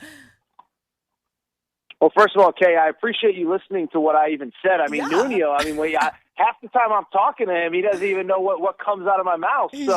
I appreciate it. Yeah, the games were awesome. I mean, I don't know. It's funny. I'll tell you a quick story, Kay. One of my neighbors is actually an Aggie, and I saw her on Tuesday morning, I guess it was, and I was doing radio during the Texas-Washington game, and she stopped me in the hallway. She's like, "Did you see that game? I thought Texas was gonna come back and win, and I wasn't gonna, she was like, my whole week was gonna be ruined, my whole 2024 was gonna be ruined." So 2 awesome games, and yeah, I hate to brag. I'm glad that you noticed, Kay. We got to take our victory laps in this business when we can, and yeah, I basically nailed both games, almost identical. So. You did. I was looking back on the notes for last week, and I was like, "Look at him." Okay, those weren't this guy. Yeah, I was gonna say, like, those weren't 2 necessarily predicted games. I know. Additionally, with your neighbor, I know a lot of Aggie fans were happy to see Texas go down. So building off of that, let's just talk about this matchup in Houston, Michigan versus Washington. Can you predict it again? I haven't. I haven't putting you on the fully spot. Come around on my. I know it's. So I'll say this: 2 things. One, first of all, I think Washington does pose a matchup problem for Michigan. That's probably the best passing attack in college football, but it's certainly the best passing attack that Michigan has seen all year. You look at the teams that they've beaten: Ohio State with Kyle McCord, Alabama with Jalen Milroe, Penn State, whatever. Not a lot of really explosive passing attacks, and so that part concerns me. The counter is this is where I'm confused, Kay. So 2 years ago, when it wasn't cool to pick Georgia, I picked Georgia to win the national championship. That was the year they beat Bama in the title game. Mm-hmm. But I picked them in the preseason. They get to the playoff. They get to the championship game. And I went back on my prediction, and I said I think Alabama's beating Georgia in the title game. That was the year that Bryce Young was at Alabama, whatever. And, of course, Georgia ended up winning their first of 2 national championships. So I bring it up because I picked Michigan to win the title in the preseason. And so it just feels like I can't go with – I learned my lesson with Georgia 2 years ago. I can't go with – if I had the smarts to pick at least one team that's playing in the title game and the team that I picked to win the championship is in the title game, I can't go against it. So I will probably lean Michigan. But if there's somebody out there like you that does follow my picks, I would say I felt more confident about Michigan, Bama, and Washington, Texas than I do about picking Michigan against Washington this coming Monday night in Houston. Yeah, I mean, that's like on a test, I feel like you can't go back and change your answer. I feel like that's one of those things where exactly you may just have to stay firm, and if you were able to get one team in there, you might as well go with them. Yeah, no, and so that's but I do think, listen, I think it's going to be a tough matchup for Michigan. I think it'll be a great game. I do think, it's an interesting conversation because these aren't 2 teams that recruit at the highest level, that do whatever. But I think over the course of the season, they've been the 2 best teams. And I know Georgia fans will get mad at me saying that or whatever, but, Washington to be 14-0, they've beaten Oregon twice, they beat Texas, the Big 12 champ, on a neutral field. And then Michigan, I do think the narrative has been spun a little unfairly in their behavior is, besides all the sign-stealing stuff, there was this talk of, well, they weren't very good down the stretch. It's like they played the 2 toughest games on their schedule until Alabama, Ohio State, and Penn State without their head coach on the sidelines. And it's like, how would Alabama have done, or Georgia have done, or anyone have done in their biggest games without their head coach? So I think now that Harbaugh's been back on the sidelines the last 2 games, I don't want to say you certainly got their best effort on Monday because there was a lot of mistakes and stuff, but I do think they're a different team with him there. And I do think we're going to get a great game on Monday night, and I hope a lot of people listening are going to be attending because I know it's right in the area there. So. Yeah, I agree. I know a heavy percentage of people heading down there to Houston. I want to flip the script a little bit and talk some college basketball with you. Texas A&M 9-4 will open SEC play on Saturday here at Reed Arena in College Station against LSU, a team that finished last in the league last year. Do you think this is a good way for the Aggies to start off SEC play before some tough matchups with Kentucky and at Arkansas, at Auburn as well? Yeah, no, I think so. Listen, Matt McMahon, the LSU coach, I know him pretty well. I like him. He was really successful at Murray State.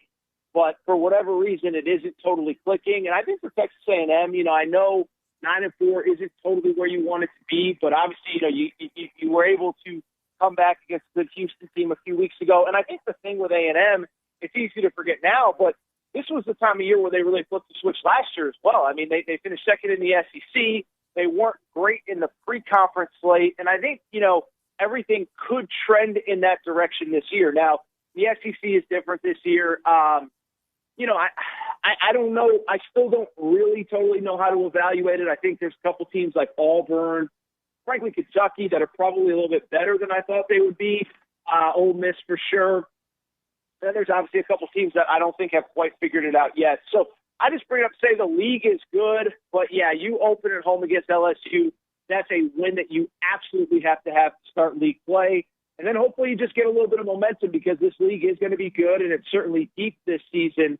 As I said, with some surprise teams, especially a team like Ole Miss that I don't think very many people were very high on coming into the year. Yeah, if the Aggies can build up some momentum, that will probably go right through our SEC preseason player of the year, Wade Taylor here at Texas A&M. What have you thought of his play so far? He's had some success in games, had to turn it up quite a bit without having Tyrese Boots Radford. What have you thought of his play? Yeah, and obviously Julius Marble as well. He's a really good player. I mean, listen, I've talked to Nuno about this a lot in the off season and stuff. I just think like in college basketball. Like it's weird, right? Because what are we complaining about in college football right now? Is that the off season kind of happens while the season is still going on. The portal stuff happens, the high school recruiting happens, all that. I bring it up because college basketball is the opposite. Is the portal opens right after the season, and a lot of your roster building for the following season happens in April and May, and fans can kind of follow in real time. And so I bring that up because I know.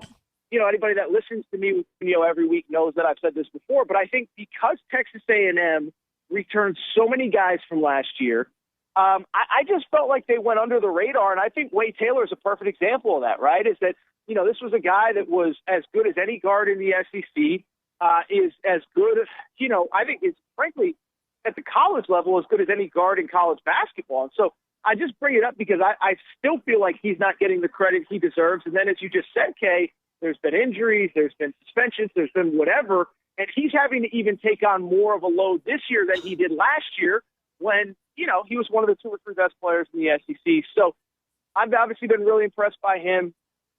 And just bigger picture, I do think as this team figures things out, obviously a couple new pieces. I know Garcia was kind of moved around, gets a little bit more playing time. Buzz is going to figure it out. I trust him inherently. And I'm high on this team because the one thing I will say, out of conference play, there's a lot of these teams, they don't play a lot of true road games. Like Kentucky is playing its first true road game this weekend at Florida. So I just bring it up because I think Texas A&M is the type of team that is going to be able to handle the road.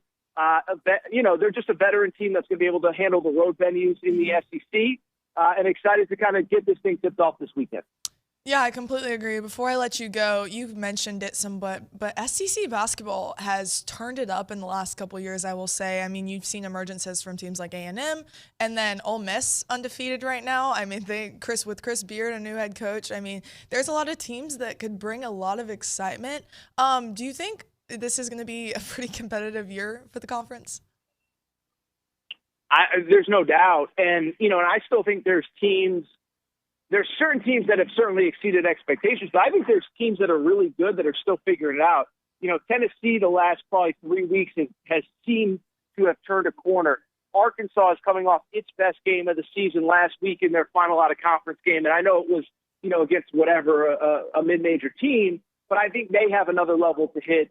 Auburn, I think, is really good. So to answer your question, yeah, I think there's no doubt in my mind that this conference, I think there's going to be 7 to 8 teams in the tournament. I think A&M is going to be one of them, but I think the day-to-day grind in this league, Florida's improved, Mississippi State's improved. You just go on and on down the list. I think you can see, like I said, I just think it's a really good league, and I think there's a lot of really talented teams, and I think it's going to be a night in, night out grind for just about everybody. Yeah, I completely agree. Aaron, thank you so much for joining us, and hopefully we can see Michigan get you another W, make you 3-0 for your playoff run. There you go. And then you can tell Nuno about it since he never listens to anything I say. Maybe he'll come back next week. I mean, this guy takes so much freaking vacation. I hope everything's okay with him. So I appreciate you having me there. Of course. I believe he will be back next week. That is Aaron Torres of Fox. How nice of him to join us in 2024. Right? I know. We haven't seen any Nuno. We haven't seen any Nuno in 2024.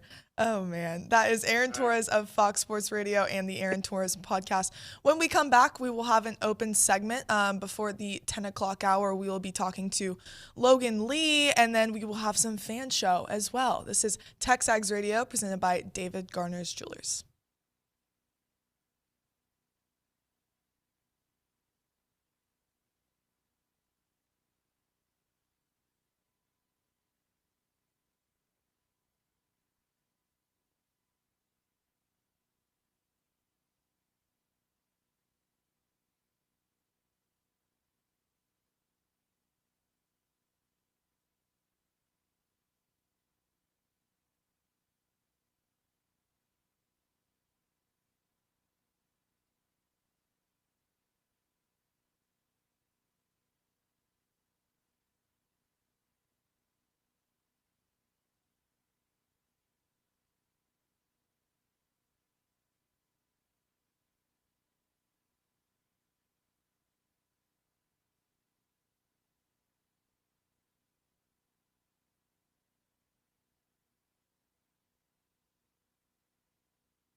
Welcome back into TexAgs Radio, the final segment before the 10 o'clock hour. TexAgs Radio, like I said, presented by David Garner's Jewelers here in the Rollo Insurance Studio. For a quick second, I want to take some time to shout out one of our sponsors that does sponsor this very show, David Garner's. I have not gotten an opportunity to publicly thank David Garner's and Miss Julia Garner. I got my Aggie ring this past semester, and they were so sweet and so nice to offer to give me a ring wrap, if you can see on my hand, for my Aggie ring. This is by the brand RW Fine that is at David Garner's. I had an amazing opportunity with my mom to go there and try it on before I got my ring, and I was so excited. I'm a third generation Aggie, so getting an Aggie ring meant a lot to me, and then just to be able to go in College Station to David Garner's and for them to gift me a ring wrap, I just cannot thank them enough. I wear this every single day, and I probably will wear it for the rest of my life, if you can see. So again, I just wanted to take a second to publicly thank David Garner's. You have given me something that I will cherish for the rest of my life. And also presenting this show, I mean, I've had so many memories on this show, so really means a lot. Just wanted to shout that out real quick. When we come back, we will talk with Mr. Logan Lee, former A&M basketball player. SEC play is starting right on Saturday. It's come quicker than we thought, but here we are, and I know I'm excited about it, and I know Logan Lee is excited about it. So Nick, real quick, just I know we talked with OB earlier about what game he's most looking forward to. Just during SEC play, what do you think? What's going to be your favorite game? Yeah, well, I got to pull it up real quick because I know they got Tennessee twice. Of course, they would draw the number 5 ranked team twice, yeah, and avoid some other teams. But February 10th, Tennessee comes to Reed, so you figured that would be a fun game. That's going to be a good one. Yeah, that was the blackout game last year. Mm-hmm. So hopefully the Reed Rowdies can recreate that. Numbers, obviously, January 13th coming up real quick here, man. Kentucky coming in to Reed. So anytime Big Blue comes to town, that's a one to watch. Auburn sneaking into the top 25 now. So, I mean, that's a road game. But, and Ole Miss, like you've been mentioning, Kay, with Chris Beard taking over there and has them playing at a high level after not playing so well last year. That's going to be fun to watch. And Arkansas is always a good game, no matter how they are with A&M. Like Aaron Torres was talking about, I mean, this SEC, SEC basketball is becoming, you always look at the Big 12 as a really good league, but SEC basketball is becoming really, really fun to watch.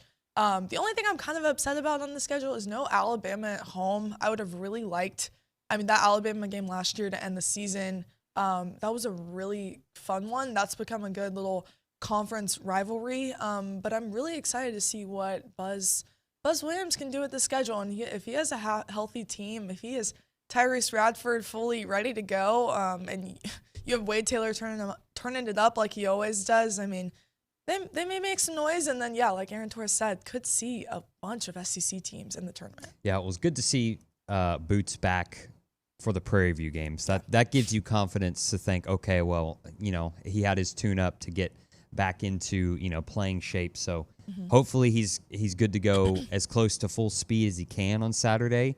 And we both know what can happen when Wade has that reliable, partner to draw a little pressure off of him. Batman and Robin, as Mr. David Nuno would say. Either one can be Batman, either one can be Robin. Exactly. They could trade places.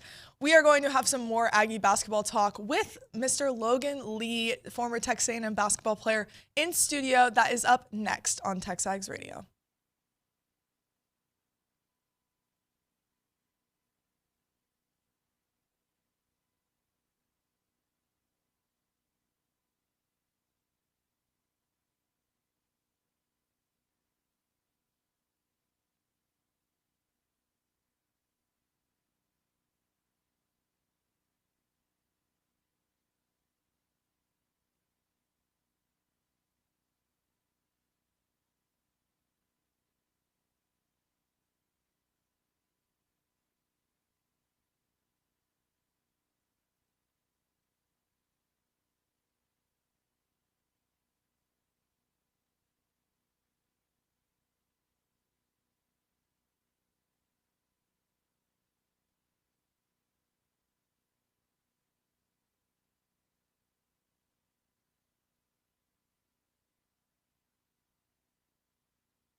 Welcome back to TexAgs Radio, presented by David Garner's Jewelers here in the Rollo Insurance Studio. It is officially hoops time. SEC play will begin on Saturday as Texas A&M will face LSU, and we have none other than former Texas A&M basketball player Logan Lee in studio with us. Did you like my introduction? That was very professional. Yeah. I would have. That is exactly what I thought how you would start the segment. Okay. Coming from the text message that you sent me. Guys, I got to get this off my chest. I already talked to Kay about it. She sent me a text message, and it was very professional. Hi, Mr. Logan Lee. This is Kay. I will be hosting TexAgs Radio on Thursday. Are you still good to come on at 10? Question. And then I asked her about it when we sat in here about, hey, was that just a formality? You were trying to be professional about it, and she said, no, it's just an age thing. No. I try to respect older people. Thanks, Kay. Appreciate that. I was meaning. I mean it more as a formality in addressing That's not what you said. People. That is 100% not what you said. No, it's an age thing. Gotta respect the elders. No. Oh, man. Thanks. I said I still feel like I have to earn my place here at the office, even though I've been here for 2 years. And I just like to respect the people that have been here for a very long time. You said that after it's an age thing. Well, it came out wrong. Anyways, what's up? How's the show going? You want to explain your basketball hat that you put on here? So, for everybody that can actually view Watch the show, I have a Disney World hat, the Mickey Mouse, the original Mickey Mouse ears, because my family and I went to Disney World a few short 7 months ago, and I was supposed to give these to Billy coming back in May, and I just found them in my house, and I realized when I saw them that those were Billy's, and actually I didn't even realize. Katie reminded me and said, are you ever going to give these to Billy? And I was like, I forgot about it. I never did. So I brought him in today. Billy, here's your hat. Here's your Mickey Mouse ears. Wear it the next time you come on the show. They're going to stay here. Obviously, they might be here for another year because Billy, you never know. Maybe he could rock them to the basketball game on Saturday. He should. He always wears a hat. Absolutely. Might as well just transition to the full ears. I think that would be fantastic. It's a good idea, huh? That is a solid plan. Yeah. All right. Well, speaking of SEC play, non-conference play has finished. Just want to get your overall thoughts on Buzz Williams and how his squad fared throughout the non-conference schedule. Do you really want those? Give it to me. I'm ready. No, I think they did all right. For what they were dealing with, for being down a number of players, a few players, injury and suspension or whatever it is with Marble, they did okay.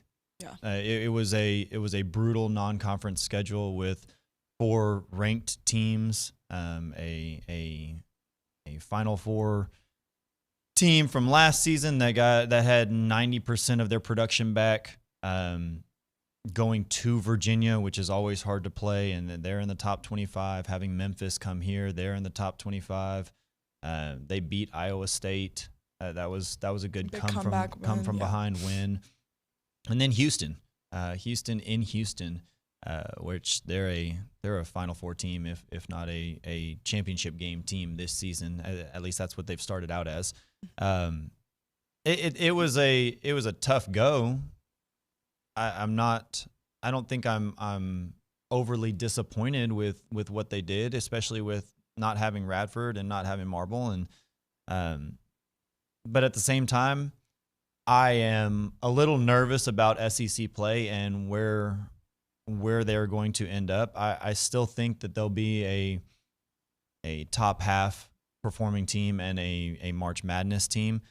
But what makes me nervous about it is we all know how Buzz likes to, in his words, how many reps can we get in? Mm-hmm. Well, what's the routine that we can get in? And with the injury to Radford, with the numerous lineup changes, how many solid reps has this team had to make them comfortable moving forward? Mm-hmm. Is that going to hurt them in the first 3 or 4 games of conference play?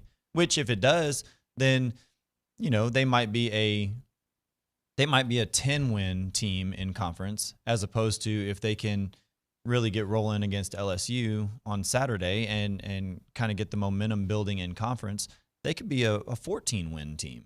And that's probably a difference between a 4 or 5 seed and a 7 or 8 seed. Yeah. And so that's where I'm nervous about it. Yeah. Speaking of postseason, one thing that they unfortunately could not do last year is get through non-conference without a quad 3 or 4 loss.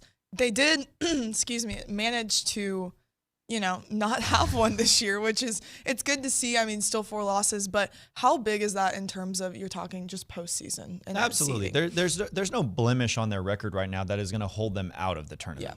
Yeah. The games that they lost, everybody is going to look at it and say, well, they didn't have Radford, or this was on the road, or whatever it may be, and they're not going to get docked for those games.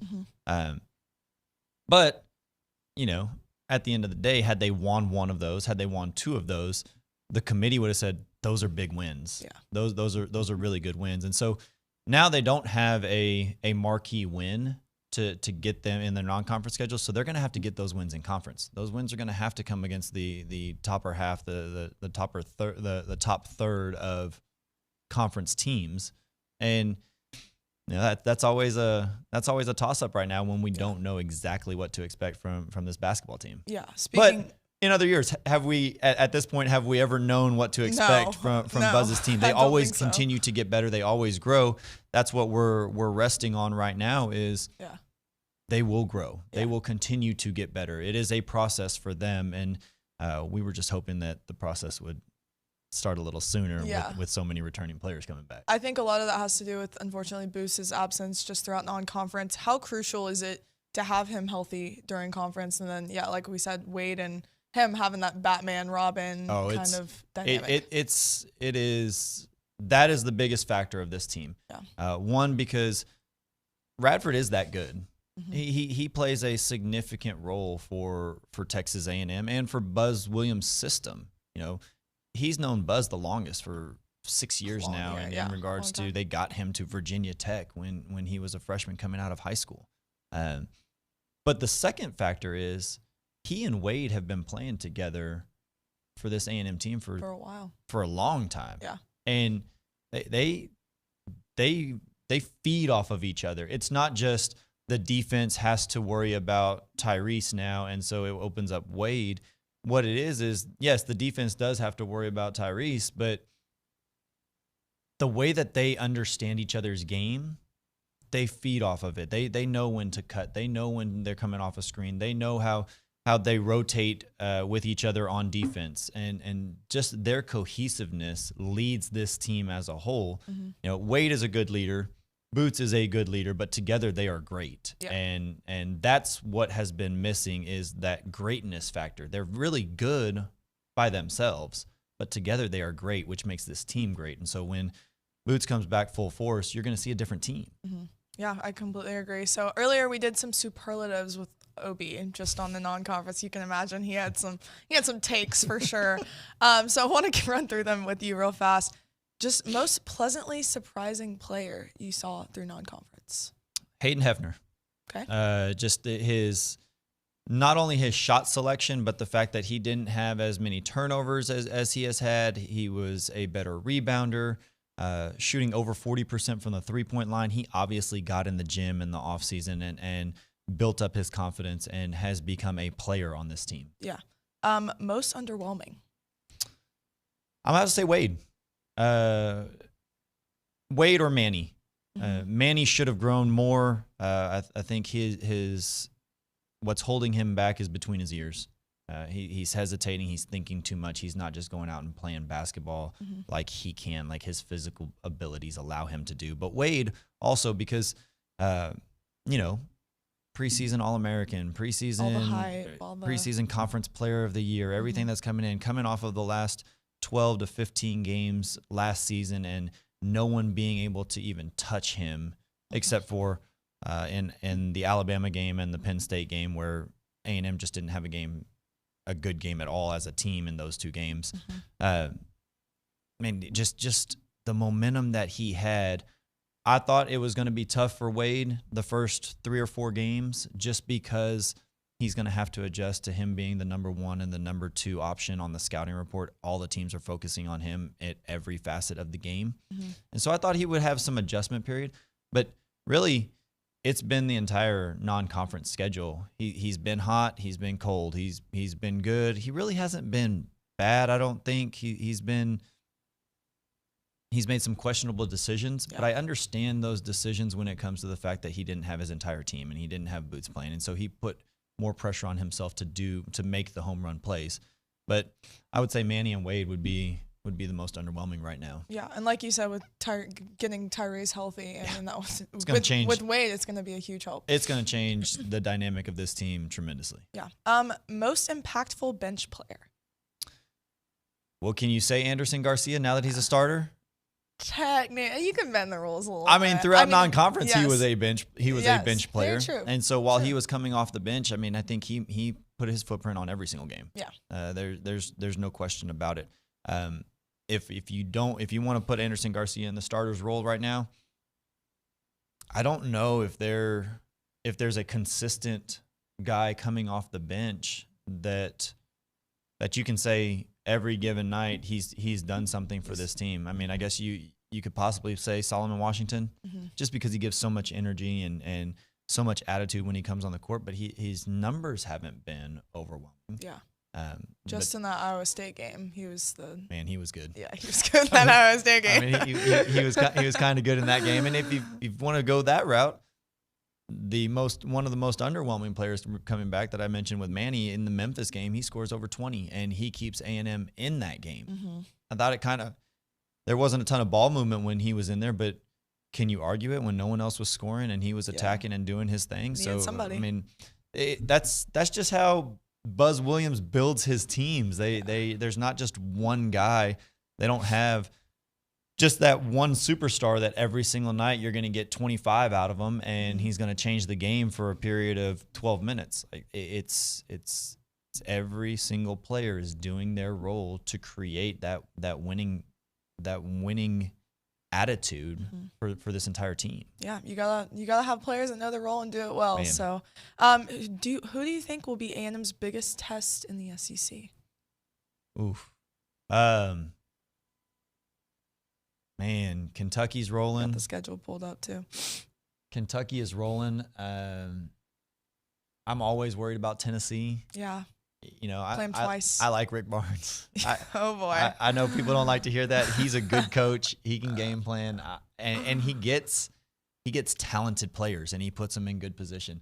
I don't know. Can we go coach speak and say the next game?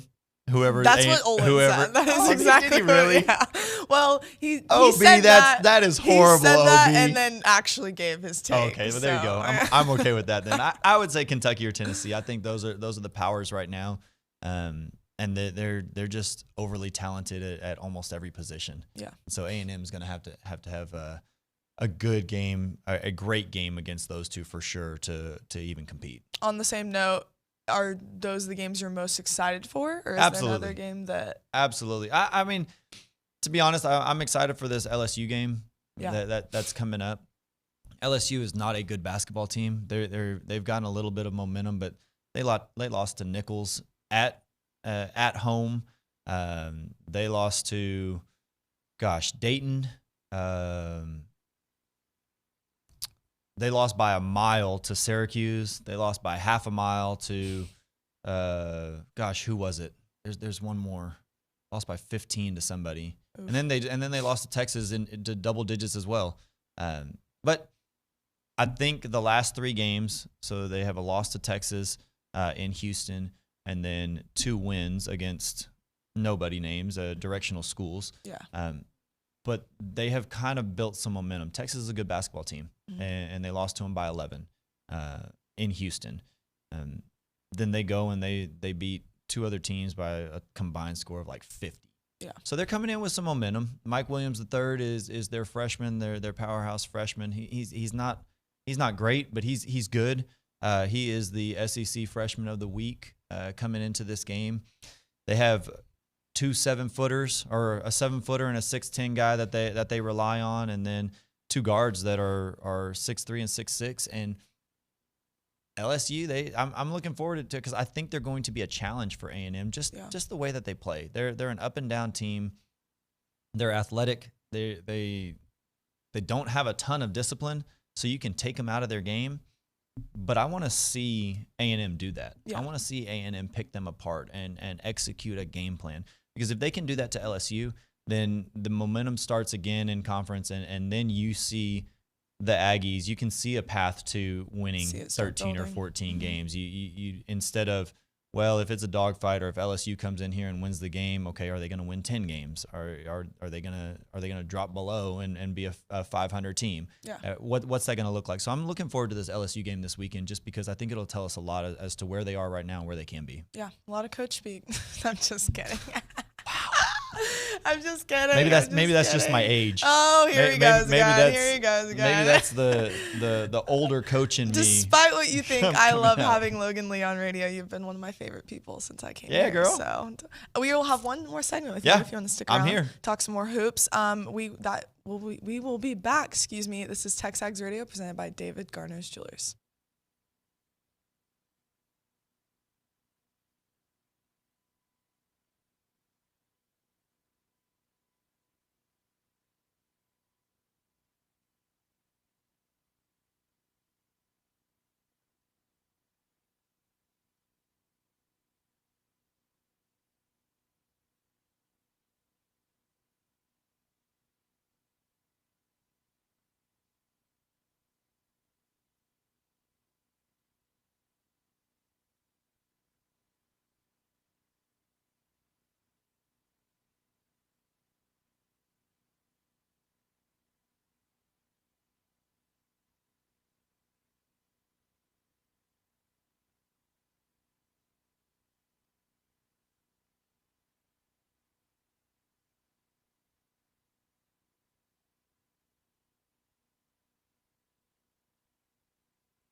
Welcome back to TexAgs Radio, presented by David Garner's Jewelers here in the Rollo Insurance Studio.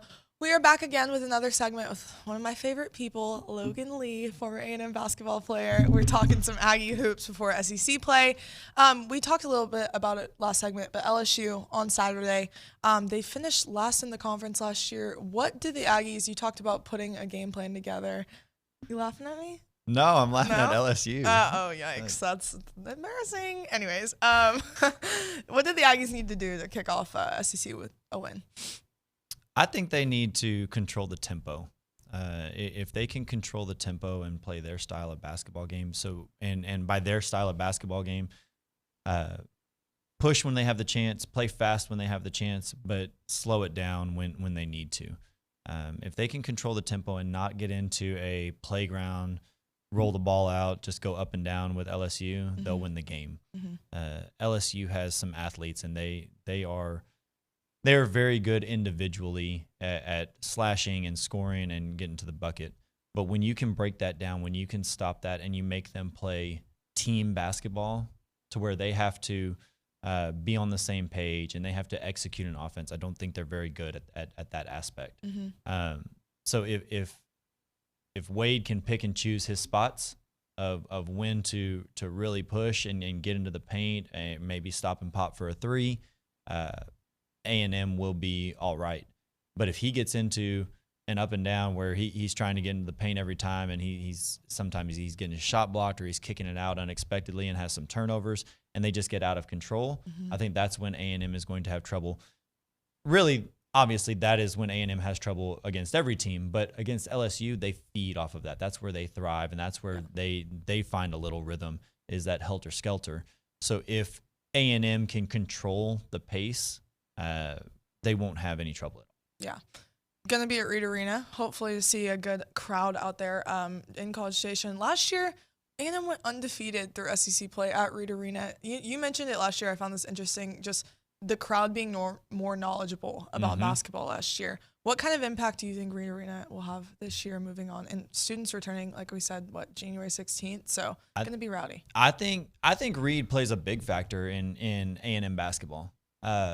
I've always said this, and people may think that just because I had a chance to be on the court during games, but Reed Arena is one of the toughest places to play when you have that 11,000 people there and you have 6,000 or 7,000 students. Yeah. It is a very tough place to play.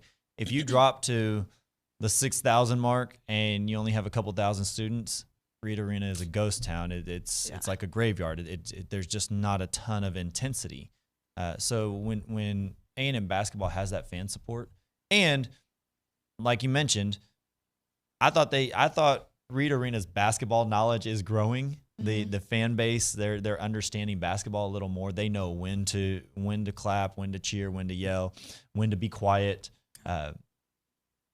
When AC was playing, I think people were there just yelling to yell, and it didn't matter what was going on. It was just, hey, let's make noise, which was fine because if the gym is loud, it's still fun. Yeah. But they didn't necessarily know the exact time of what is going on the court. This is when you be quiet. Now there's some knowledge there. There's some understanding, and it is very helpful when the crowd is into it. Moving on from LSU, just away, how do you think this team, they had some tough away matchups already in the preseason, one of the harder non-conference slates that Buzz Williams has faced since he's been here, but have some tough matchups again on the road in the SEC. It's always a challenge. Yeah. I think right now it's a toss-up. Yeah. I wish A&M were more consistent right now in their lineup and how they were going to do, how everything played out. If you're looking at the non-conference slate and you're just going off of that and projecting it into conference play, they're not going to do very well. But I don't think that's going to happen. I do think that this is a 12-win team in conference play. If they steal a game, maybe two, it could be a 13 or 14 win team. They're going to have to really be playing well to get that many wins. Yeah. But then, man, they have. Unfortunately, the good and the bad is they can steal a couple of games, but if they slip up, they could lose a couple of games that they're not supposed to either. And you could see a 10-win team. And I still think winning 10 games in SEC play is going to make them a tournament team. Yeah. I think the SEC teams they're good across the board. You don't have I think Tennessee is at 5 and Kentucky's at 7, 6, 7, 8, somewhere around there. So you have 2 top 10 teams, but you don't have the upper echelon where Kentucky just stands out above everybody and they're the overall number 1 this year, and then everybody else is at a 12, 13, or 14 rank. Yeah. I think it's more even across the board, and that's going to be the tough part for A&M is they have to bring it every single night, and everybody has to bring it every single night because this team only performs when they have all 5 players going. And if there is a hiccup, A&M loses more momentum than most teams do because they don't have that superstar power. Mm-hmm. Yeah, I completely agree. We spoke to Aaron Torres a little bit earlier just about, you mentioned it, just the caliber of SEC basketball this year. A&M's emerged. Ole Miss is undefeated. I mean, you got Chris Beard coming in. That's going to be a heck of a game at Reed Arena. I mean, that's going to be a fun one. Whatever happens off the court with him, that is what it is. But as a basketball coach, he knows how to win games. Yeah. I mean, you do it at Texas Tech. You do it at Texas. You're obviously doing it at Ole Miss now. I mean, as a basketball coach, he's very good. He wins. He wins. He wins. He wins, and that's going to be a tough game. That's a tough matchup for A&M. Mm-hmm. Yeah, one that before looking back on last season, I don't know if one that you necessarily expected with Ole Miss last year, but now it's going to be, that football rivalry may bleed into basketball a little bit. I hope it does. Yeah. I love when things bleed over from one season, from one sport to the next, one season to the next, and that intensity. I feel like because I was in the Big 12 when I was playing here, I feel like I have that. If A&M were to play any Big 12 school, my blood pumps a little more, and I'm like, we have to get this win. This is what we have to do. I want that to be for all SEC teams. Yeah. I want everybody, no matter who A&M is playing, this is a game we have to win, and we have to win it because we don't like them. Yeah. Period. That's all it is. Lastly, before you go, I know your wife heavily covers the women's team. She does. Briefly, just want to talk about Joni Taylor for a second, the job you think she's doing. 10 straight wins heading into SEC play. You think they can make some noise in the conference? Joni's awesome. Yeah. I love the team that she has put together. I like the way that she is coaching them. My family and I got to travel with them to California for the Thanksgiving tournament because Katie obviously travels with them to do radio. Yeah. And over the Thanksgiving break, they allowed us to go with her so that way we could be together on Thanksgiving. And you got to see the insights into how they travel and how she talks to them, and just the communication with her staff and with the staff, with the players, and they do it all the right way. She has laid the foundation, and now she is growing it. She brought some superstar players in. They can score. They can play defense. They are rebounding. I like everything that she has done with this program. Mm-hmm. She is an awesome person. Her family is great. I can't say enough good things about her.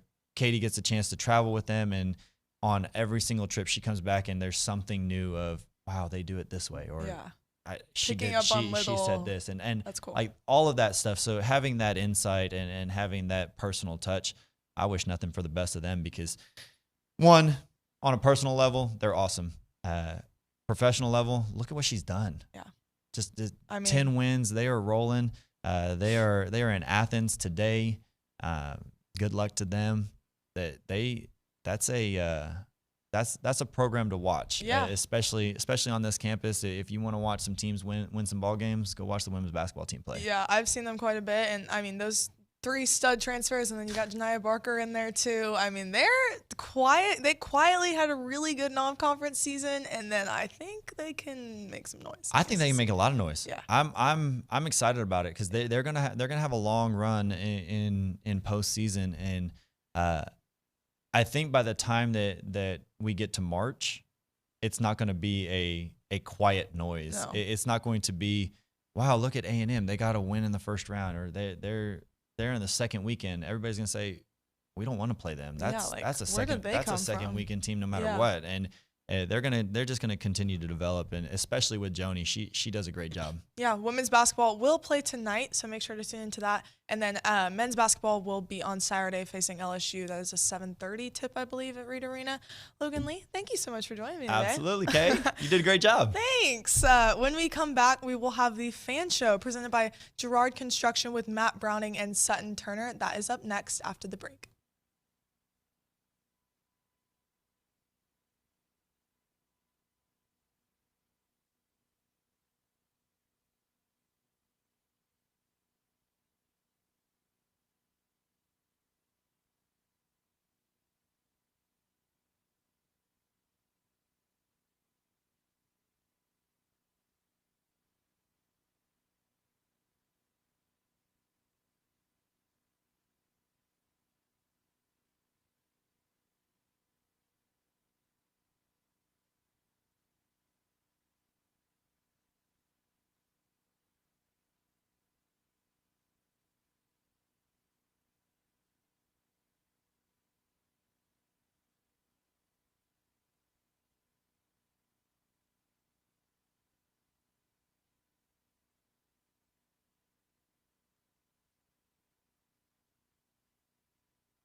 Welcome into TexAgs Radio and the 10:35 segment of the show. This is the Fan Show presented by Girard Construction. How are y'all today? I'm really excited. Everybody's favorite show. Yeah, you're doing awesome today. Thank you. I appreciate it. Very good job. First solo show. I was a little nervous. I can't lie. I was more nervous. We filmed the Laura Rutledge interview yesterday, and I was probably more nervous for that than I was hosting the show. Well, she's a stud.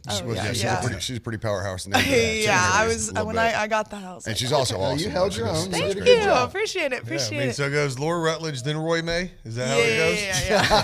I think everybody likes the show the most because they get an extra 30 minutes off from listening to radio during the week. Oh, so like 10:35, they just turn it off. They gotta listen to all the hot takes that y'all have. You know, I've heard a lot of them from my time being involved with TexAgs Radio. So, so first off, just want to get your thoughts on the job Mike Elko is doing so far. He's about 2 months into his time here, and then just how fire he's been pretty much in the portal lately. Have a lot of big names coming in this weekend. So, anyway, take it away. For me, I think there's a lot of people that are similar to me, fan-wise, that just can't get excited yet. Okay.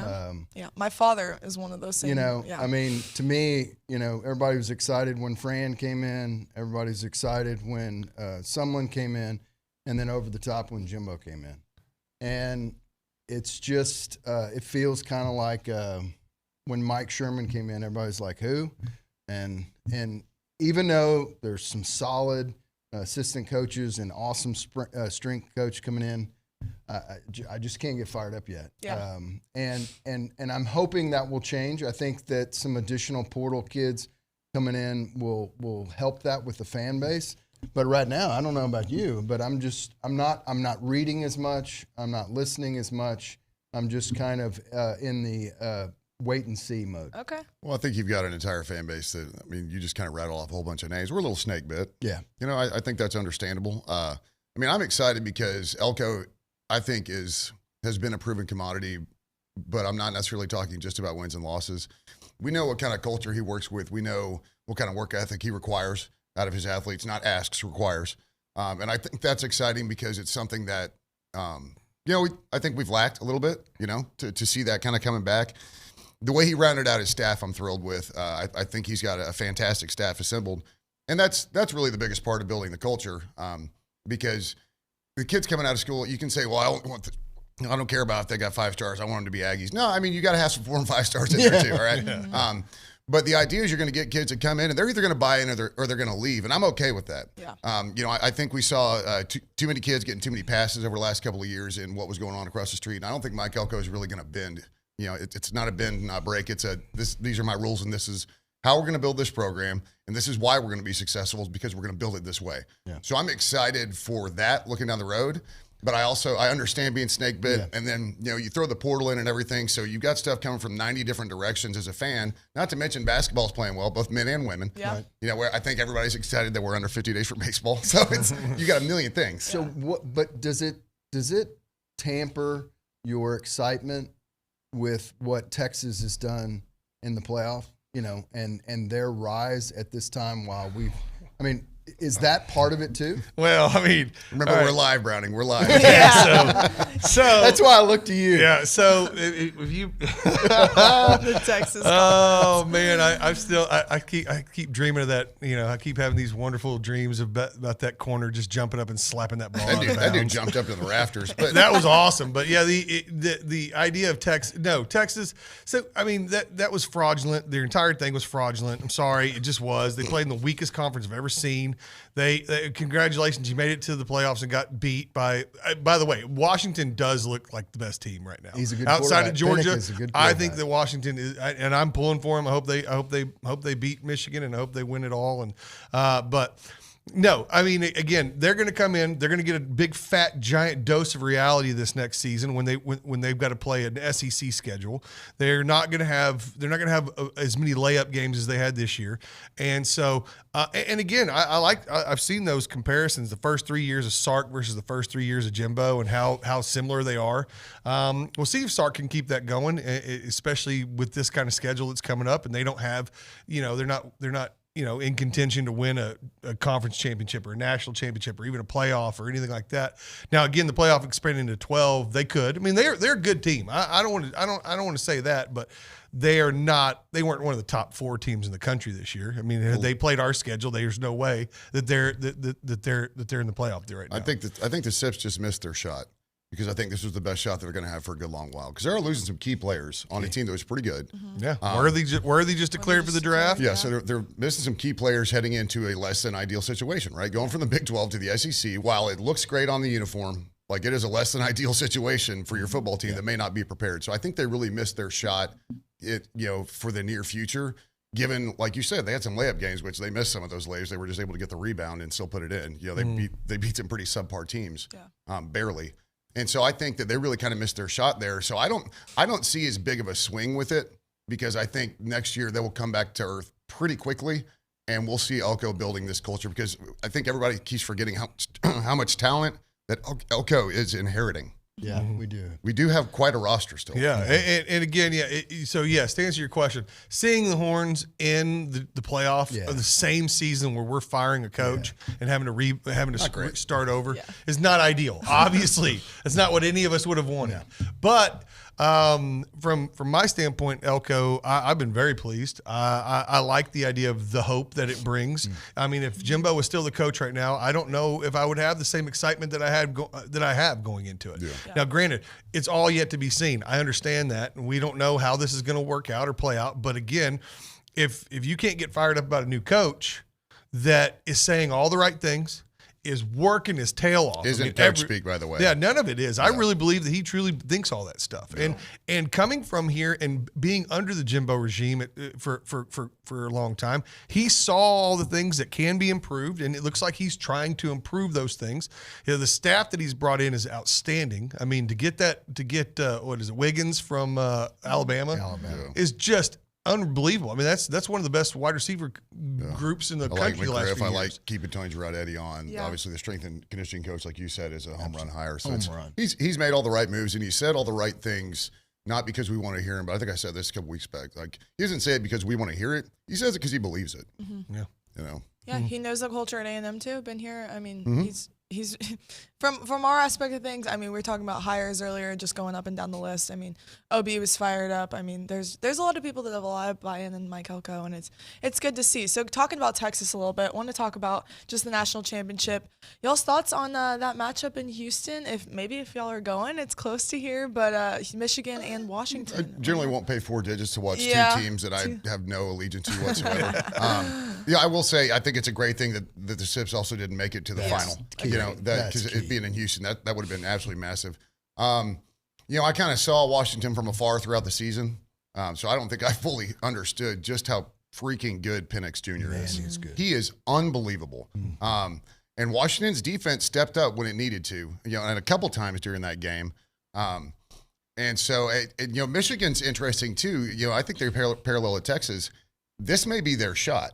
And so they better not swing and miss, because Harbaugh may not be there next year, and there's no guarantee that you're going to pull Kelly from LSU. I mean, he just fired all his defensive staff. Sounds like he doesn't intend to go anywhere. And so, who are you going to replace him? Who are you going to replace Harbaugh with? So he may go to the NFL. This may be your last shot as Michigan too, or your last shot for a while. So Michigan better come into that game prepared. Now, don't get me wrong. You talk about the best defense in the nation, but you also have Washington's one of the best pass offenses in the nation. So I can't wait for the game. This is probably one of the first national championships that I'm really excited about, because I'm not sure who's going to win. Right. I agree with that. Yeah, I think it's gonna be a good game, and I think like I said, I'm pulling for Washington. I really like that team.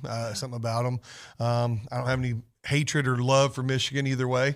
I'm indifferent towards them. I just like the idea of. I kind of think it's funny that the last ever season of the true Pac-12 is the only time they get their national champion in the playoff days. So I mean, what was the last one they had? USC. I guess USC would have been their last one back in 2004.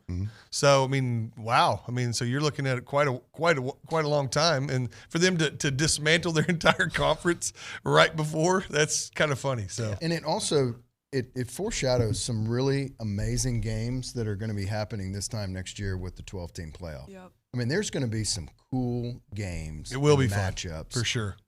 For those couple of weeks that we have that, I think it's going to be one of the best times in college football. Even if, you know, in the NIL era and the transfer portal era, I think it's going to be some really neat football next year. Yeah, I completely agree. We were talking earlier just about how those two games that we saw this past weekend just felt somewhat classic. It felt like you were getting some of that original college football back. That's what I really liked about it, just with Michigan and Washington. Again, don't really have allegiances to either of these two teams, but I just think it's going to be a really fun game to watch. Both games were competitive. Yeah. I think exactly what ties into exactly what you're saying. I think we're really getting into a fun part of college, as much as, you know, like people saying, you know, the death of college football. Yeah. Well, because we all complain about all these bowl games, everybody's sitting out. Well, you're about to have a whole lot more playoff games that actually matter. So we're about to see a whole lot more fun, competitive football, full of rosters that, if kids can play at all, like they can limp on a field, they're going to do it because they've got a shot at a national championship. Yeah, and I love the idea that home field, that first round is going to be super electric. God, can you imagine if we got a playoff game here? It'd be amazing. God, it'd be sick. Ticket prices so fun. are students would already be lining up for ticket pool right now. That's If right. they even did it like that, that'd be awesome. Quickly before the break, just want to get your thoughts on Buzz Williams and the boys starting SEC play this Saturday. I missed Marble. I loved his play. I feel like the team would be better with him on the court. And I think that Boots being fully healthy, allowing to be able to not have to control the ball the whole time is also critical. So unfortunately, we haven't had Marble and don't think we'll have him. But going forward, I think that having the two guard is going to be really, really important. And I love Henry Coleman. Off the court, on the court, I'm a huge fan of Henry Coleman. Love to see what he's doing this year. And I hope he has a huge SEC regular season. I agree. Yeah, I mean, Henry stepped up in such a big way for us so far. We just need a couple more bigs to step up, and it needs to be offensively, I think. You have to replace Marble a little bit, so you got to play a little bit bigger. But I mean, how can you not love what we're doing right now? Our non-conference schedule was awesome. Nutso. It was so great, and I love how we built from make it super easy and all cupcakes and learn how to win into we're going to challenge ourselves because now we've seen exactly what the selection committee wants and what they don't want. And that's also what I love about the women's team because they're kind of doing it too. You have your first year non-conference slate. Just learn what it is to win, what it feels like to win, and then start bumping up that competition a little bit year by year. But I'm excited on both sides of the ball. Ole Miss is 13-0. They got nothing but cupcakes on that schedule. Talked about them quite a bit today as well. We good old Chris Beard. I think Anderson Garcia has really, really stepped up, played well in filling in that Marble role. But I think getting Boots back healthy is going to be key. And if we could just knock down some dadgum 3-pointers, this team is unbeaten. It can be. There are times where they're really, really tough to beat. So I'm looking forward to it. I mean, every year we've seen it under the Buzz Williams era is that we'll have slumps and then we have just absolute tears. And I'm hoping to see a tear to start off right out of the gate out of the SEC. So completely agree. Yep, they got LSU on Saturday. We will hit a break. We'll be back with one final segment of the Fan Show. This is TexAgs Radio presented by David Garner's Jewelers.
No, it was humid there. Welcome back to another segment of TexAgs Radio, the final segment of today's edition of TexAgs Radio. This is The Fan Show with Roy May, Matt Browning, and Sutton Turner. This is the final segment presented by Girard Construction. So lastly, we just got a little Twitter notification. Coach Mike Elko is tweeting out some money hands, the Johnny meme with the little gig 'em thing. So hopefully some good news to come. You'll feel good about every time you get a little tweet from Mike Elko. I think that just shows how perfectly, like, how disconnected he is from social media, that he's like still using Johnny Manziel. I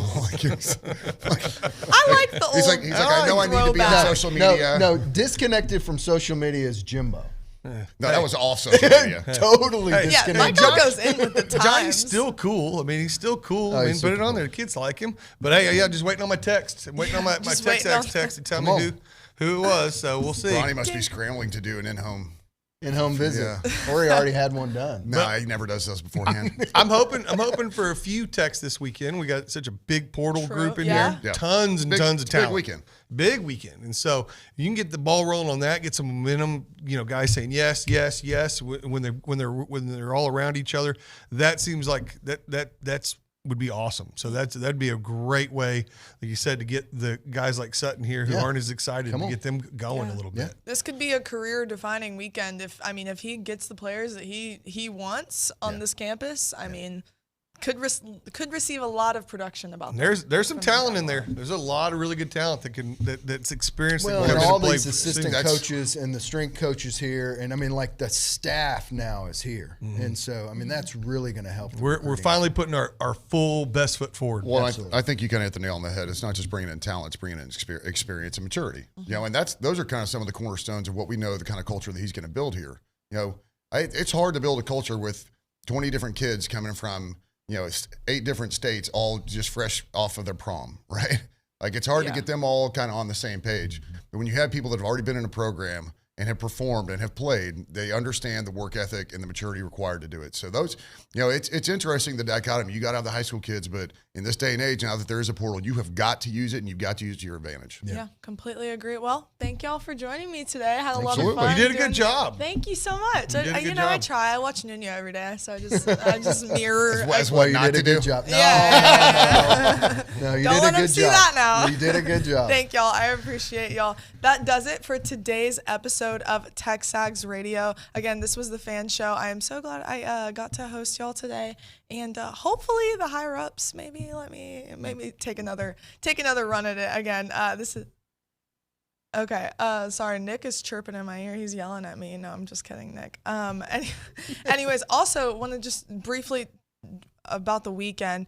SEC play, men's basketball on Saturday. Joni Taylor will kick off tonight. SEC play. They won 10 straight.